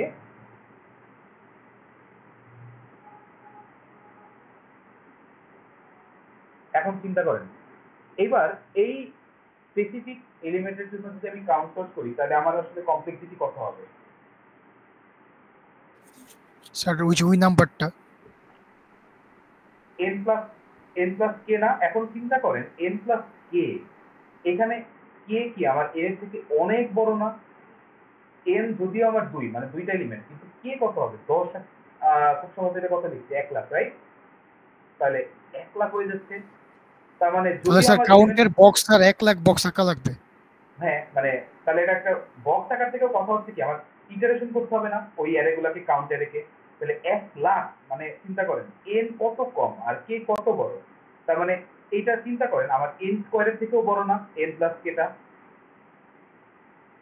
n টু দি পাওয়ার মনে করেন যে n এর থেকেও কিন্তু আমার বড় হয়ে যাচ্ছে এখানে, তাই না জিনিসটা? কারণ n two the power n আসলে কত, 2 টু দি পাওয়ার 2। আবার চিন্তা করেন n কিউব, n4, n6, 7 এরকম করে অনেক বিশাল এলিমেন্ট হয়ে যাচ্ছে, রাইট? তাহলে এই প্রত্যেকটা এলিমেন্টের থেকেও কিন্তু আমার হচ্ছে এটা বড়। তাহলে এই যে জিনিসটা যদিও আমি বলতেছি যে এটা একটা লিনিয়ার টাইম, কিন্তু এটা কিন্তু আমার লাগতেছে অনেক বেশি এক্সপোনেনশিয়াল টাইমের থেকেও কিন্তু আমার বেশি টাইম লাগতেছে এই জাস্ট দুইটা এলিমেন্টকে সলভ করতে। তাহলে বলেন এই যে একটা সিনারিও, এই সিনারিও থেকে আমার কাউন্ট সর্টটা কি বেটার হবে? এটা ইউজ করাটা অবভিয়াসলি বেটার হবে না।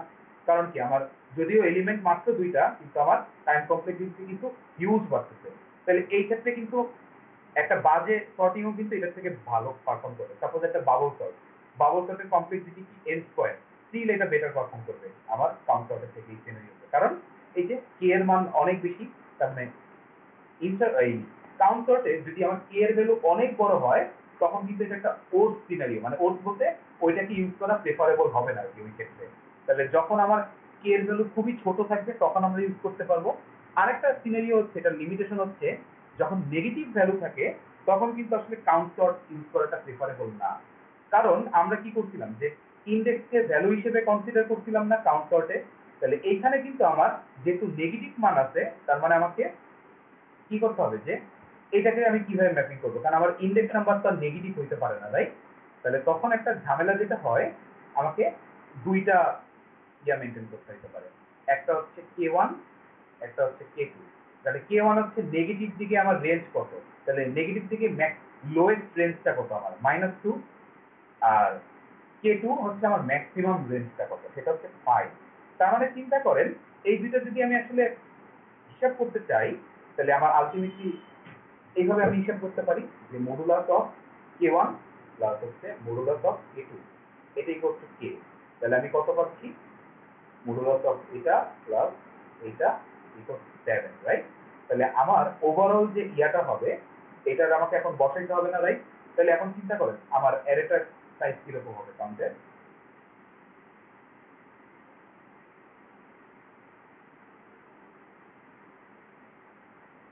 তাহলে আমরা এখান থেকে শুরু করি 0 1 2 3 4 5 6 7।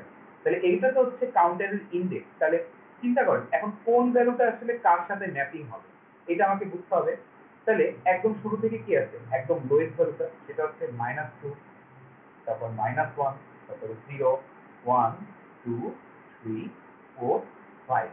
তাহলে এই -2 আসলে ম্যাপিং হবে কার সাথে, 0 এর সাথে। -1 ম্যাপিং হবে 1 এর সাথে, 0 ম্যাপিং হবে 2 এর সাথে। এই যে একটা ম্যাপিং আমাকে করতে হবে, এই জিনিসটা যদি আমি হ্যান্ডেল করতে পারি তাহলে আমি নেগেটিভ ভ্যালুর জন্য কিন্তু কাউন্টার ইউজ করতে পারবো। তাহলে এটা একটা হ্যাসেল, বাট আমরা নর্মালি যখন নেগেটিভ ভ্যালু থাকে তখন এটা প্রেফারেবল না, বাট যদি থাকে তাহলে আমরা কিন্তু চাইলে এইভাবে এই কাজটা করতে পারি। আরেকটা কাজ হচ্ছে আমরা চাইলে মডুলাস দিয়েও করতে পারি। তবে এটা যদি আপনি করেন তাহলে এখন আমাকে বলেন এইটার জন্য আমাকে এখন কাউন্ট তাহলে বের করাটা ইজিয়ার না। জাস্ট কি করবো, এই যে ম্যাপিংটা করে ফেললাম, এখন আমি জাস্ট দেখবো যে -2 কতবার আছে। তাহলে -2 হচ্ছে যতবার থাকবে সেটা হচ্ছে আমার 0 ইন্ডেক্সে বসবে। তাহলে -2 যেটা আমার 1 বার আছে 1, -1 ও 1 বার আছে 1, 0 একবার আছে, 1 একবার আছে, 2 ও একবার আছে, 3 নাই, 4 নাই, 5 একবার আছে। তাহলে এটাই হচ্ছে আমার কাউন্ট অ্যারেটা কিভাবে তৈরি করা হচ্ছে। তারপরে তো আগের মতন নিয়ম যে আমার অ্যাকচুয়াল অ্যারেতে এই 0 থাকা মানে আসলে -2 কতবার আছে, তাহলে একবার আছে, তাহলে -2 একবার প্রিন্ট করে ফেলবো। তার মানে ইন্ডেক্স থেকে এবার ম্যাপিংটা হবে কি -2। তার মানে আমার যত ইন্ডেক্স তার থেকে ম্যাপিংটা হবে -2। তাহলে এবার চিন্তা কর, আমরা আগে একবার এই জিনিসটা লিখছিলাম না যে কাউন্টের ভ্যালুটা বাড়াচ্ছিলাম কত, অ্যাকচুয়াল অ্যারের আই সেটা প্লাস প্লাস। তাহলে এবার যদি এটাকে মডিফাই করি তাহলে মডিফিকেশনটা কিভাবে হবে কেউ বলতে পারবেন?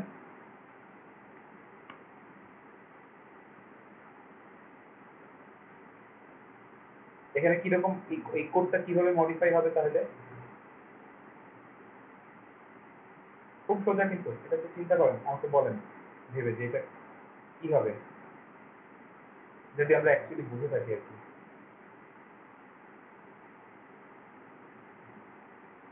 তাহলে মাইনাস দিয়ে গুণ করতে হবে নাকি?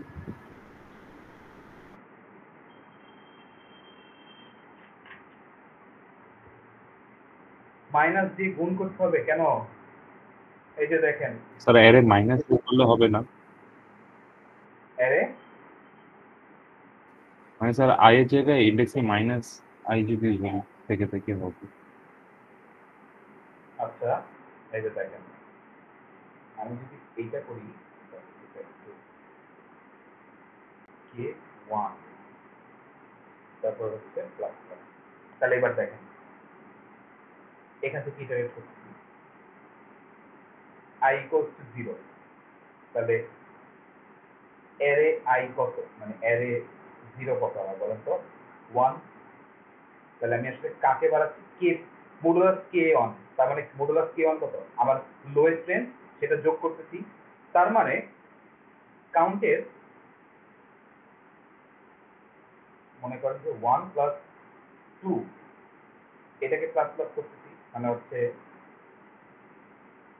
আমরা যদি চিন্তা করি যে আচ্ছা এখানে একটু যেটা করে দিই সেটা হচ্ছে এভাবে দেখাই, কাউন্ট 3 প্লাস প্লাস। তার মানে দেখেন আমি অ্যারের অ্যাকচুয়ালি সে কি পাচ্ছি 1। তাহলে এটা আমি কাউন্টারের কোন ইন্ডেক্সে বাড়াবো, তাহলে দেখেন আমি পাচ্ছি কাউন্টারের 3 নাম্বার ইন্ডেক্সে বাড়াবো। তার মানে 3 নাম্বার ইন্ডেক্সে কি একের সাথে ম্যাপিং হচ্ছে না, তাহলে আমি বাড়াই দিলাম। আবার দেখেন i equals to যদি 1 হয় তাহলে এখানে পয়েন্ট করতেছে, তাহলে অ্যারের 1 নাম্বার ইন্ডেক্সে কত হচ্ছে -2। তাহলে এটা যদি আমরা হিসাব করি তাহলে -2 প্লাস 2 প্লাস, তার মানে আসলে কত কাউন্টের 0 নাম্বার ইন্ডেক্সে প্লাস প্লাস হচ্ছে। তাহলে 0 নাম্বার ইন্ডেক্স আসলে কার সাথে ম্যাপিং হচ্ছে দেখেন তো, -2 এর সাথে না। তাহলে -2 একবার পেয়েছি, 0 নাম্বার ইন্ডেক্সে ভ্যালু বাড়াই দেওয়া মানেই এই ফর্মুলাটা কাজ করা। তার মানে আমরা আসলে এই যে ম্যাপিংটা যদি করতে পারি তাহলে আসলে আমার নেগেটিভ ভ্যালুর জন্য আমরা কাউন্টার ইউজ করি, মানে অ্যাপ্লাই করতে পারি। তার মানে স্যার নেগেটিভ ভ্যালু থাকলে হচ্ছে জাস্ট ওই যে প্লাস কে করে দিব আমরা এই ফর্মুলাটা অ্যাপ্লাই করলে এইভাবে আমরা এটাকে কাজ করাতে পারবো। মানে স্যার সর্বোচ্চ নেগেটিভ নাম্বারটা যোগ করে দেব। এক্স্যাক্টলি লোয়েস্ট নেগেটিভ নাম্বার যেটা লোয়েস্ট রেঞ্জ সেটা যোগ করে দিচ্ছি। বুঝে গেছে পার্টটা কিভাবে করতে পারি আমরা? এইটাই মানে জাস্ট নেগেটিভ ভ্যালু থাকলে তখন আমরা এইভাবে ম্যাপিং করে দিলেই আমার ম্যাপিংটা কাজ করবে। তো এটা একটা প্রিভিয়াস ইয়ারে মনে হয় গত টার্মে কোশ্চেন আসছিল। তো বুঝছি এটা কিভাবে করা যাবে। তো কাউন্সিলটা আমরা মোটামুটি দেখাই দিলাম আর কি। তো আর কোনো কোশ্চেন আছে কিছু রিলেটেড? স্যার কোন টপিক থেকে কত মার্কস আসতে পারে স্যার এটা একটু যদি বলতেন ভালো হতো। আচ্ছা এটা স্যার ওই যে ইটারেশনের দেখাইতে চাইছিলেন যে কোনটা কয়বার রান হয়, while loop কয়বার চললো, বা হচ্ছে কন্ডিশন কয়বার ম্যাচ করলো। আচ্ছা এক সেকেন্ড আমি একটা জিনিস একটু হ্যাঁ বলেন, শুনতে পাই না, আরেকবার বলেন। স্যার ওই যে কন্ডিশন কয়বার ম্যাচ করলো অথবা হচ্ছে while loop কয়বার while loop এ ঢুকলো, কয়বার কন্ডিশন ম্যাচ করলো, এইটা একটু দেখাইতে। এটা কি কোনো প্রিভিয়াস ইয়ারের কোনো স্পেসিফিক কোশ্চেন থাকলে আমাকে একটু বলেন, আমি বের করে দেখাচ্ছি। একটা কোশ্চেন ছিল স্যার, সামার 23 না স্প্রিং 23 আমার এক্স্যাক্টলি মনে নেই, ওখানে একটা অ্যারে দেয়া দিছিল যে এখানে যদি ইনসারশন সর্ট করা হয় কয়বার হচ্ছে কম্পেয়ার হবে। সামার 23 আচ্ছা একটু দেখে বলেন, তাহলে আমি আরেকটা কোশ্চেনের অ্যান্সার দিতে থাকি, তাহলে আমি এটা নামায় দেখাই দিচ্ছি, ঠিক আছে? আচ্ছা স্যার আমি ওটা খুঁজতেছি। হ্যাঁ আচ্ছা আর এর আগে কি কোশ্চেন ছিল যেন? আচ্ছা আমি কি বলি কোন টাইপের কি কোশ্চেন আছে আমি এটা বলে দিচ্ছি, কারণ আমাকে কত মার্কস থাকবে। একটু বের করতে দেন, আমি বলে দিচ্ছি। আর সামার 23 2 এর বি ওই কোশ্চেনটা স্যার। ওকে ঠিক আছে, দাঁড়ান আমি আগে একটু মার্ক ডিস্ট্রিবিউশনটা বলি।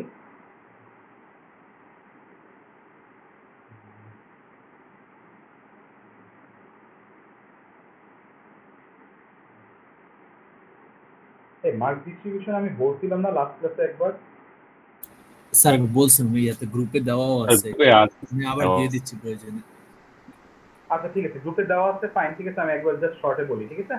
সেটা হচ্ছে ওই আপনাদের যে সর্টিং আছে, সর্টিং থেকে মোটামুটি মনে করেন যে কত মার্কের কোশ্চেন সেটা শুধু বলি, অ্যারাউন্ড 8 মার্কসের কোশ্চেন থাকবে হচ্ছে সর্টিং থেকে। ওকে, সিমুলেশন বলেন বা কনসেপচুয়াল কোশ্চেন বলেন, যে কোনো কিছু থাকতে পারে, এগুলো থাকবে। তো এখানে টোটাল 8 মার্কের কোশ্চেন আর কি থাকবে। আচ্ছা এরপর হচ্ছে স্যার 6টা সর্টিং। 6টা সর্টিং, হ্যাঁ 6টা সর্টিং থেকে, ঠিক আছে? আচ্ছা স্যার সুডো কোড লেখা আসবে কি? থাকতে পারে, হ্যাঁ থাকতে পারে এই জিনিসগুলো, কনসেপচুয়াল থাকতে পারে, থাকবে, তারপরে সিমুলেশন তো থাকবেই, এটা তো এটা একটা কমন কোশ্চেন সিমুলেশন থাকা। ওকে আচ্ছা এরপরে হচ্ছে ওই এর মেমোরি ম্যাপিং, যে মেমোরির যে ম্যাথটা ছিল, মেমোরি ক্যালকুলেশনের ম্যাথটা, সেখান থেকে একটা কোশ্চেন থাকবে, এটা হচ্ছে মনে করেন 2 মার্কের মতন। তারপরে হচ্ছে আমরা সার্চিং করছি না, সার্চিং তো আমরা জানি লিনিয়ার আর বাইনারি সার্চ, এখান থেকে 5 মার্কসের কোশ্চেন থাকবে। তো সিমুলেশন বলেন কনসেপচুয়াল বলেন যে কোনো টাইপের কোশ্চেনই থাকবে, তাহলে এগুলো আমার থেকে একটু প্র্যাকটিস করতে হবে। প্রিভিয়াস ইয়ারের কোশ্চেনগুলো দেখলেই আইডিয়া পাবেন যে সার্চিং থেকে কিরকম কোশ্চেন আসে আর কি। ওকে আচ্ছা এরপরে হচ্ছে আমাদের টাইম কমপ্লেক্সিটি কোশ্চেন আছে। তো এইখান থেকেও আমাদের মোটামুটি 6 মার্কের কোশ্চেন থাকবে।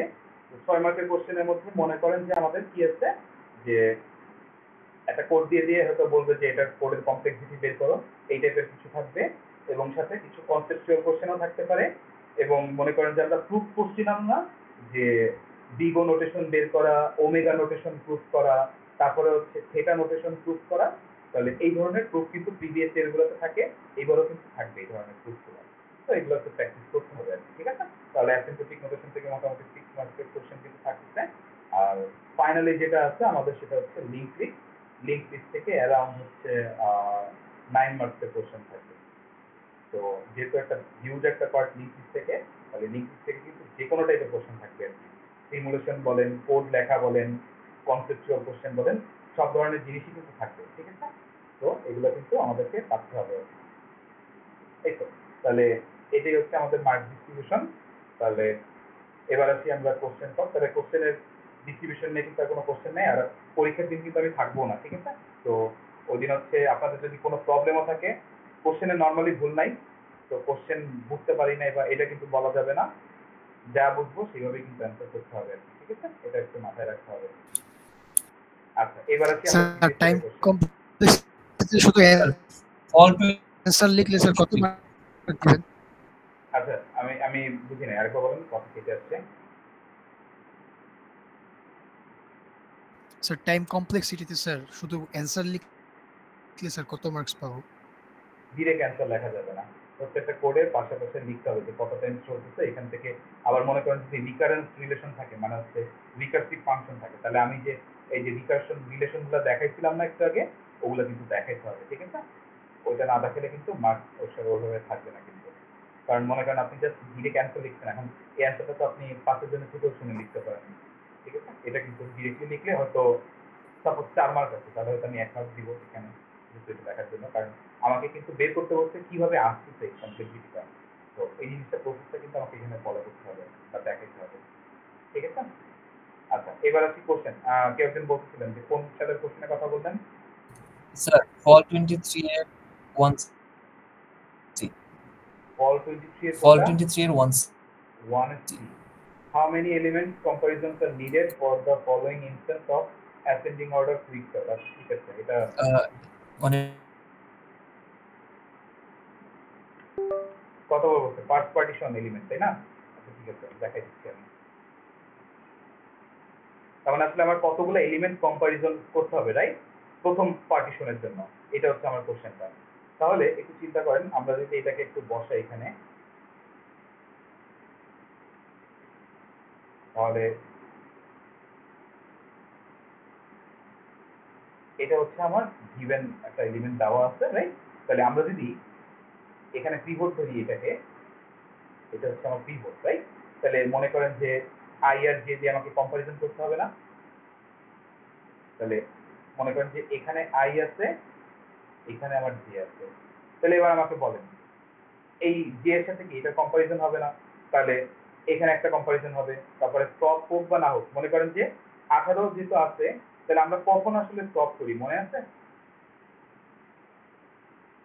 যখন কি আমার পিভট এলিমেন্টের থেকে ছোট এলিমেন্ট পাই তখনই স্টপ করি না? তাহলে দেখেন এটা যেহেতু আমার কি পিভট এলিমেন্টের থেকে ছোট, তাহলে আমরা স্টপ করব, দুইটা কি আগাই নিব, তাহলে দুইটাই আগে গেল, তাহলে একটা কম্পারিজন হইলো। তাহলে আবার যখন এখানে আসবে, তাহলে এটাও কি আরেকবার নিজের সাথে নিজে স্টপ হবে, যেহেতু 23 হচ্ছে 48 থেকে ছোট, তাহলে এখানে একটা স্টপ হইলো, ফাইন, এখানে আর একটা স্টপ হইলো, ফাইন, তাহলে দুইবার কিন্তু কম্পারিজন হয়ে গেছে। তাহলে এরপর কি হবে, দুইজন কি আবার আগাই দিব, তাহলে এবার আগাই দেওয়ার পর দেখেন আই আর জে, এবার জে কিন্তু আমার কত 56 কে পয়েন্ট করবে, 56 যেহেতু আমার কি 48 থেকে বড়, তার মানে এবার কিন্তু স্টপ হবে না, কিন্তু কম্পারিজন কিন্তু অলরেডি 3টা হয়ে গেছে, ফাইন। তাহলে আবার আগাই গেলাম, এবার যে পয়েন্ট করতেছে এই জায়গায়, তাহলে দেখেন এইবার কিন্তু আবার ছোট, তাহলে ছোট হইলে কি আই ইন্ডেক্স হচ্ছে জে ইন্ডেক্স স্টপ, তাহলে আমরা স্টপ করলাম, তাহলে দেখেন এবার কত হচ্ছে 18, 23, 26, 56, 89, 37, 28, 48, তাহলে কম্পারিজন কি আরো একটা বাড়লো, কারণ 4টা এলিমেন্ট কম্পায়ার হয়ে গেছে। তাহলে এবার দেখেন যেহেতু কম্পায়ার হচ্ছে জে 26 ছিল, তাহলে এবার কি এখানে আরো এক ঘর আগে আসলো জে, আর আই ছিল কি আমার থার্ড এলিমেন্টে, এবার আই এখন পয়েন্ট করতেছে ফোর্থ এলিমেন্টে, ফাইন।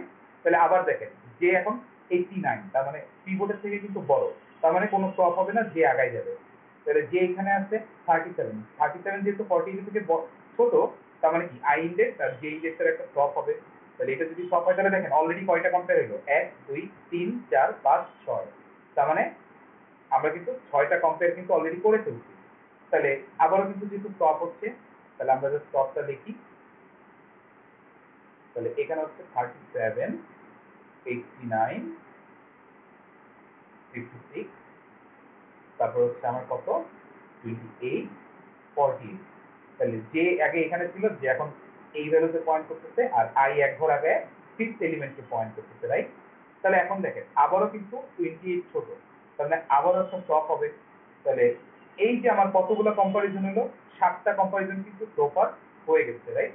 তাহলে আমরা যদি স্টপ আবারও করি, তাহলে 23, 26, 37, 28, তারপরে 56, 89, 48, তাহলে এইবার দেখেন আই কিন্তু এখানে পয়েন্ট করতেছে, আই কিন্তু বেড়ে গেছে, আর জে কিন্তু আমার এন মানে হাইয়েস্ট -1 পর্যন্তই চলে, তার মানে এই যে পিভটের আগ পর্যন্ত চলবে, তার মানে কম্পারিজন হচ্ছে কতগুলো আসলে আলটিমেটলি পিভটের আগে যতগুলো এলিমেন্ট আছে ততগুলাই কম্পারিজন হয়।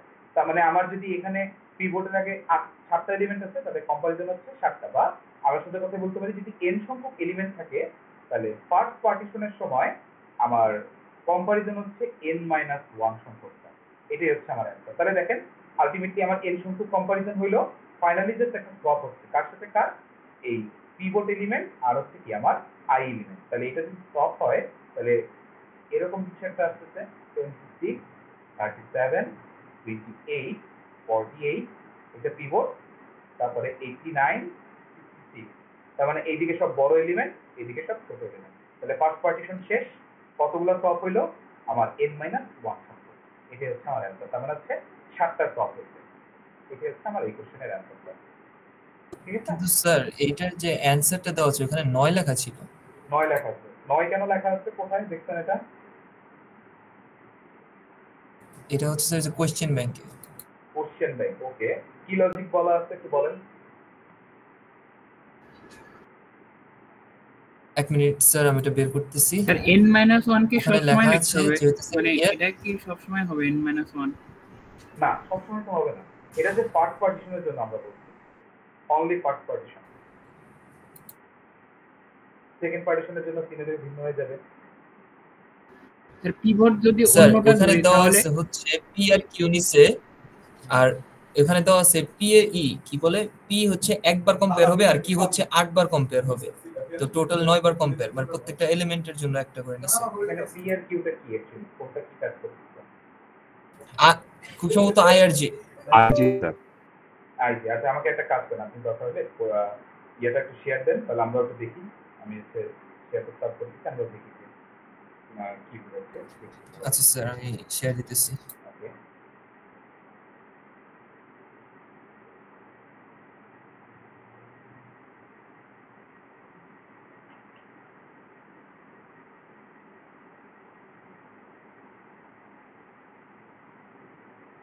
স্যার দেখা যাচ্ছে কি? হ্যাঁ, দেখা যাচ্ছে। আপনি দেখি এখানে একটু ইয়ে করে একটু জুম করেন, তাহলে দেখি। ওকে, তাহলে ফার্স্ট এলিমেন্টকে পিভট ধরছে, তারপরে এখান থেকে কম্পেয়ার করতেছে। আচ্ছা, ঠিক আছে। P needs to be compare হচ্ছে 1 টাইম, আর Q needs to be compare 8 time. আচ্ছা, বুঝতে পারছি। এটা হচ্ছে যেটা করছে, তারা একদম পিভট পর্যন্ত মোস্ট প্রবলি কম্পেয়ারটা চালাইছে। ঠিক আছে? পিভট পর্যন্ত যদি কম্পেয়ারটা চালায় আর কি, তাহলে আমি যদি দেখাই, এইখানে অ্যালগরিদমের একটু ভিন্নতা আছে আর কি। ওকে, তো অ্যালগরিদমের ভিন্নতাটা কি? সেটা হচ্ছে আমরা যেহেতু এখানে পিভট এটাকে ধরছি, সে হচ্ছে প্রত্যেকটা এলিমেন্টকে কম্পেয়ার করতে করতে গেছে। তার মানে এইটা কম্পেয়ার করছে, এটা এটা এটা এটা সবগুলো কম্পেয়ার করে গেছে। তাহলে কম্পেয়ার করে গেলে আমার যে জে এর জন্য যে কম্পারিজনটা দেখাচ্ছে, জে এর জন্য কিন্তু হিসাবে কম্পারিজন এই সেন্স আসেই। ঠিক আছে? আমি যদি একদম এই পর্যন্ত চলে আসি। আচ্ছা, এবার আসি আই এর জন্য। এখন দেখেন ওইখানে আই এর জন্য আসলে কেন কম্পেয়ার করতে, এই কম্পেয়ারটা আসলে আননেসেসারি। আমরা কিন্তু আই দিয়ে কোনো কম্পারিজন আসলে দরকার পড়ে না। ঠিক আছে? আমাদের যে কোডটা আছে, এখানে আমি জাস্ট আই কি করব, জাস্ট একটা পয়েন্ট হিসেবে রাখবো যে এই পয়েন্টের ভ্যালুটাকে আমাকে এখন ড্রপ করতে হবে আর কি। প্রত্যেকবারই দেখেন আই কিন্তু একটা বড় একটা ভ্যালুতে গিয়ে কিন্তু স্টার্ট হয়ে থাকে। তাহলে প্রথমে আমি যখন দেখছিলাম ছোট ভ্যালু যেহেতু ছিল আগে গেছে আই, আবার দেখেন ছোট ভ্যালু আগে গেছে, কিন্তু 56তে যখন ছিল তখন কিন্তু স্টাক হয়েছিল। কতক্ষণ পর্যন্ত স্টাক হয়েছিল? যতক্ষণ পর্যন্ত আমি জেতে ছোট ভ্যালু পাচ্ছি না। যেতে আবার ছোট ভ্যালুই পারি, আবারও কিন্তু এটাকে স্টপ করে ফেলতেছিলাম। এবং তারপরে দেখেন আই কিন্তু এখানে যখন 89 আসছে, এখানেও কিন্তু একটা বড় ভ্যালুতেই কিন্তু সে স্টাক হয়েছিল অল টাইম। তার মানে আইতে কিন্তু আসলে আমি কখনোই কোনো কম্পারিজন করি নাই। আমরা জাস্ট কি করছি, আইটা দিয়ে জাস্ট আমি একটা পয়েন্ট হিসেবে রাখছি যে এই আই ইন্ডেক্সের ভ্যালুটাকে ড্রপ করতে হবে, কিন্তু আলটিমেট আমাদের যে কম্পারিজনটা ছিল এটা কিন্তু যেই করতেছিল। ঠিক আছে? আমরা যদি এটাকে ছোট করেও দেখাই যে আমাদের আসলে কম্পারিজনটা কোথায় হচ্ছে, তাহলে আমরা মোট দেখতে পারবো যে এখানে সাপোজ আমি যদি এটাকে বের করি,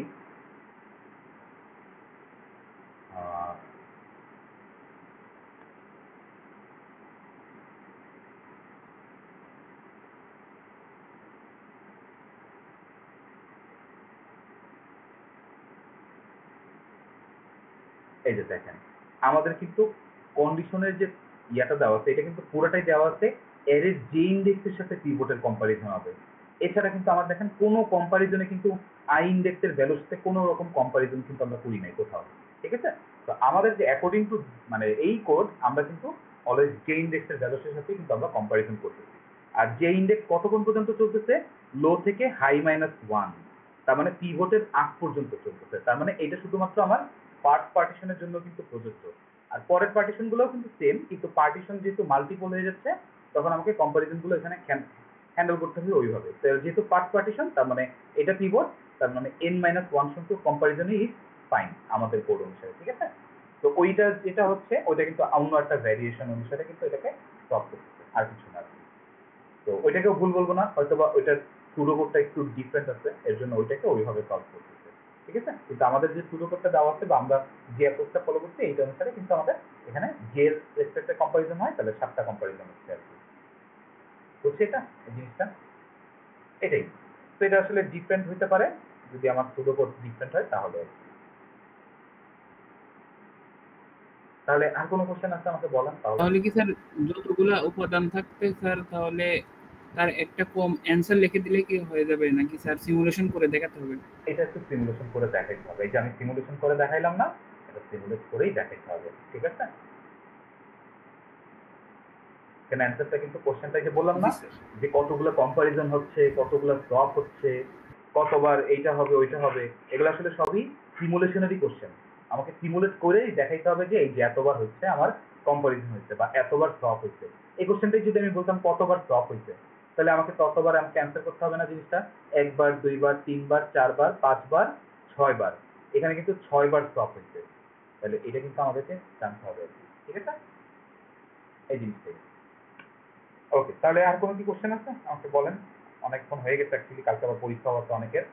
তো তাহলে আমরা স্যার একটাই কোশ্চেন আছে শুধু, ওটা হচ্ছে স্যার এসিম্পটোটিক নোটেশন নিয়ে, মানে ওটার ওটার মধ্যে স্যার একটু বেশি কনফিউজড হয়ে গেছে। কোন পার্টটা বলেন? অ্যাসিম্পটোটিক নোটেশন তো আমরা আজকে দেখাইলামই, আর কি রকম কনফিউশন? অ্যাসিম্পটোটিক নোটেশন মানে টাইম কমপ্লেক্সিটি না, ওই যে আরেকটা নিয়ম যে আছে যে ফাংশন অফ সিএন ধরে যে ম্যাপটা করে, আচ্ছা, কি রকম প্রবলেম বলেন এটাতে? ওইটা স্যার মানে কনসেপচুয়ালি হালকা হালকা বুঝছিলাম, কিন্তু মানে স্যার ওটা মানে চাচ্ছে কি আমার কাছে, বা ওটা কোশ্চেন কিরকম থাকবে আর আমি মানে অ্যাপ্রোচটা কিভাবে করব?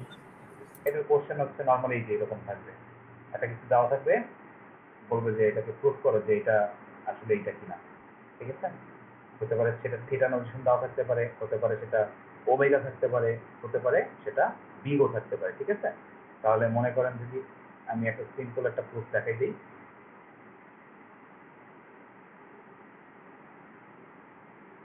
তাহলে মনে করেন দেওয়া আছে এরকম যে F of N 3n square minus 2n plus 5, এটাকে প্রুফ করতে বলতে আমার থিটা অফ n স্কোয়ার কিনা, রাইট?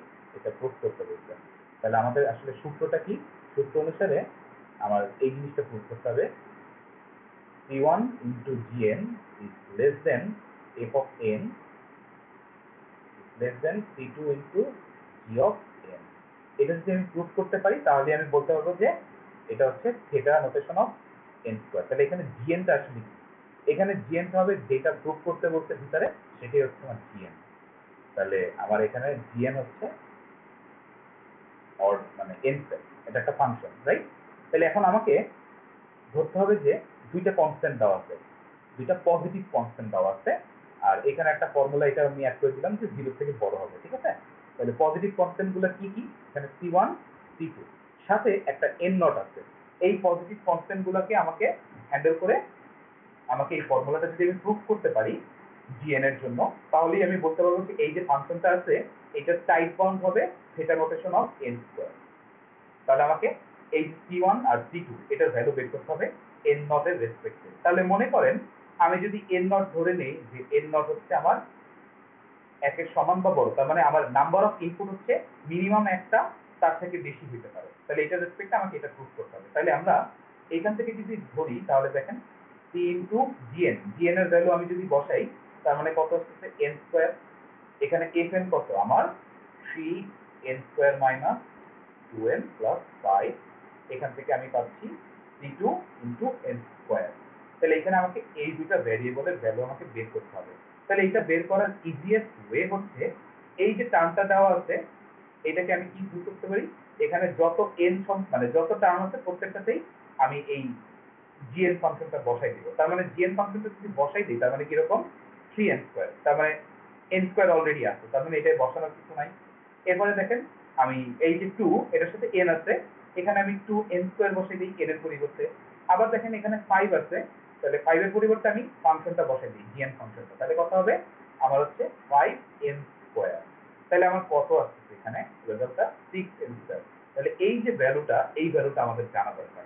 তার মানে আমার যদি চিন্তা করেন n equals to 1 হয়, তাহলে n equals to যদি 1 হয় তাহলে দেখেন তো ঘটনাটা কি দাঁড়াচ্ছে, 3n স্কয়ার মানে কত 3, 2n মানে কত -2, 5 কত 5, তাহলে আমার এখানে ভ্যালুটা কত দাঁড়াচ্ছে কিন্তু 6, রাইট? তাহলে এই যে এই ভ্যালুটাই কিন্তু আসলে এটাই আমার দরকার। তাহলে আমার যদি এখানে n এর ভ্যালু যদি 1 হয়, তার মানে c1 এর ভ্যালুটা কি আমাকে এভাবে রেসপেক্ট হ্যান্ডেল করতে হবে যে এখানে 6n স্কয়ার বা 6n এর থেকে ছোট হয়। তাহলে আমি কি ধরতে পারি, জাস্ট সিম্পলি আমি c1 এর ভ্যালুটা 1 ধরলাম। তাহলে 1 * n স্কয়ার ধরা কি আমার জন্য সেফ। তাহলে আমি খুব ইজিলি বলতে পারি যে এটা থেকে অবশ্যই বড়ই হবে, মানে ছোটই হবে অলওয়েজ। তাহলে আমি সেফটি পারপোজের জন্য আমি c1 এর ভ্যালু এমন ভাবেই ধরবো যাতে সব সময় এই fn এর থেকে আমার ভ্যালুটা কি হয়, ছোট হয়। এটা হচ্ছে আমার দায়িত্ব। তাহলে আমি এখানে 1 দিয়ে আমি এটাকে সেফলি হ্যান্ডেল করে ফেললাম। তাহলে লিখলাম এটা। আবার দেখেন এখানে c2 এর ভ্যালু কি হতে পারে, c2 এর ভ্যালু আমাকে এমন ভাবে ধরতে হবে যাতে এই 6n স্কয়ারের থেকে যাতে বড় হয়। কারণ কি আমি এখানে n নট এর ভ্যালু দিচ্ছি 1 এর থেকে, মানে 1 এর সমান অথবা বড়। তার মানে আমাকে এখানে c2 এর ভ্যালু ওইভাবে ধরতে হবে। তাহলে আমি যদি এখানে ধরি যে 7 * n স্কয়ার, তাহলে কিন্তু আমার কোনো প্রবলেম নেই, কারণ 7 * n স্কয়ার কিন্তু অলওয়েজ এই টার্মের থেকে বড় হবে। তার মানে এখানে আমি কি পাচ্ছি, যে এখানে আমি c1 এর ভ্যালু ধরে নিচ্ছি 1, c2 এর ভ্যালু ধরে নিচ্ছি 7, n নট এর ভ্যালু ধরে নিচ্ছি 0 এর সমান অথবা 1 এর সমান অথবা বড়। তাহলে এই যে তিনটা কনস্ট্যান্ট, এগুলো কি প্রত্যেকটা পজিটিভ কনস্ট্যান্ট না? তাহলে এই যে পজিটিভ কনস্ট্যান্টের জন্য আমি কি প্রুফ করতে পারলাম, এই যে ফর্মুলাটা দেওয়া আছে এটাকে প্রুফ করতে পারলাম। তাহলে এটা প্রুফ করতে পারলেই আসলে বলতে পারবো যে এই যে gn ফাংশন যেটা ধরে নিছিলাম n স্কয়ার, এটা আসলে এটার একটা থিটা নোটেশন। তাহলে এই fn ফাংশনের একটা থিটা নোটেশন আমি বলতে পারি কি, theta notation of n square. এটা প্রুফ করতে পারলাম কার জন্য, এই ভ্যালুগুলো রেসপেক্টে। জাস্ট এইটুকু প্রুফ করতে পারলেই হচ্ছে আমাদের জন্য এনাফ। ঠিক আছে, এটাই হচ্ছে আমার থিটা নোটেশন প্রুফ করা। তাহলে এইভাবে ওমেগা নোটেশন আছে, দ্বিগুণ নোটেশন আছে, জাস্ট আমাকে c1 c2 এই ভ্যালুগুলো আছে আমাকে করতে হবে। সেটা নট নেসেসারি যে একদম অ্যাকুরেটলি হতে হবে এমন না, জাস্ট আমাকে দেখতে হবে যাতে সবসময় এই ভ্যালুগুলো ইউজ করতে। কারণ দেখেন c1 যদি 1 ধরি তাহলে অলওয়েজ কিন্তু এই পার্টটা সত্যি হবে। এটা হচ্ছে আমার এটা ঘটনা। ঠিক আছে, বুঝছি এই পার্টটা খুব বেশি ওইভাবে কিছু নাই, এটা মানে সিম্পল একটা প্রুফ।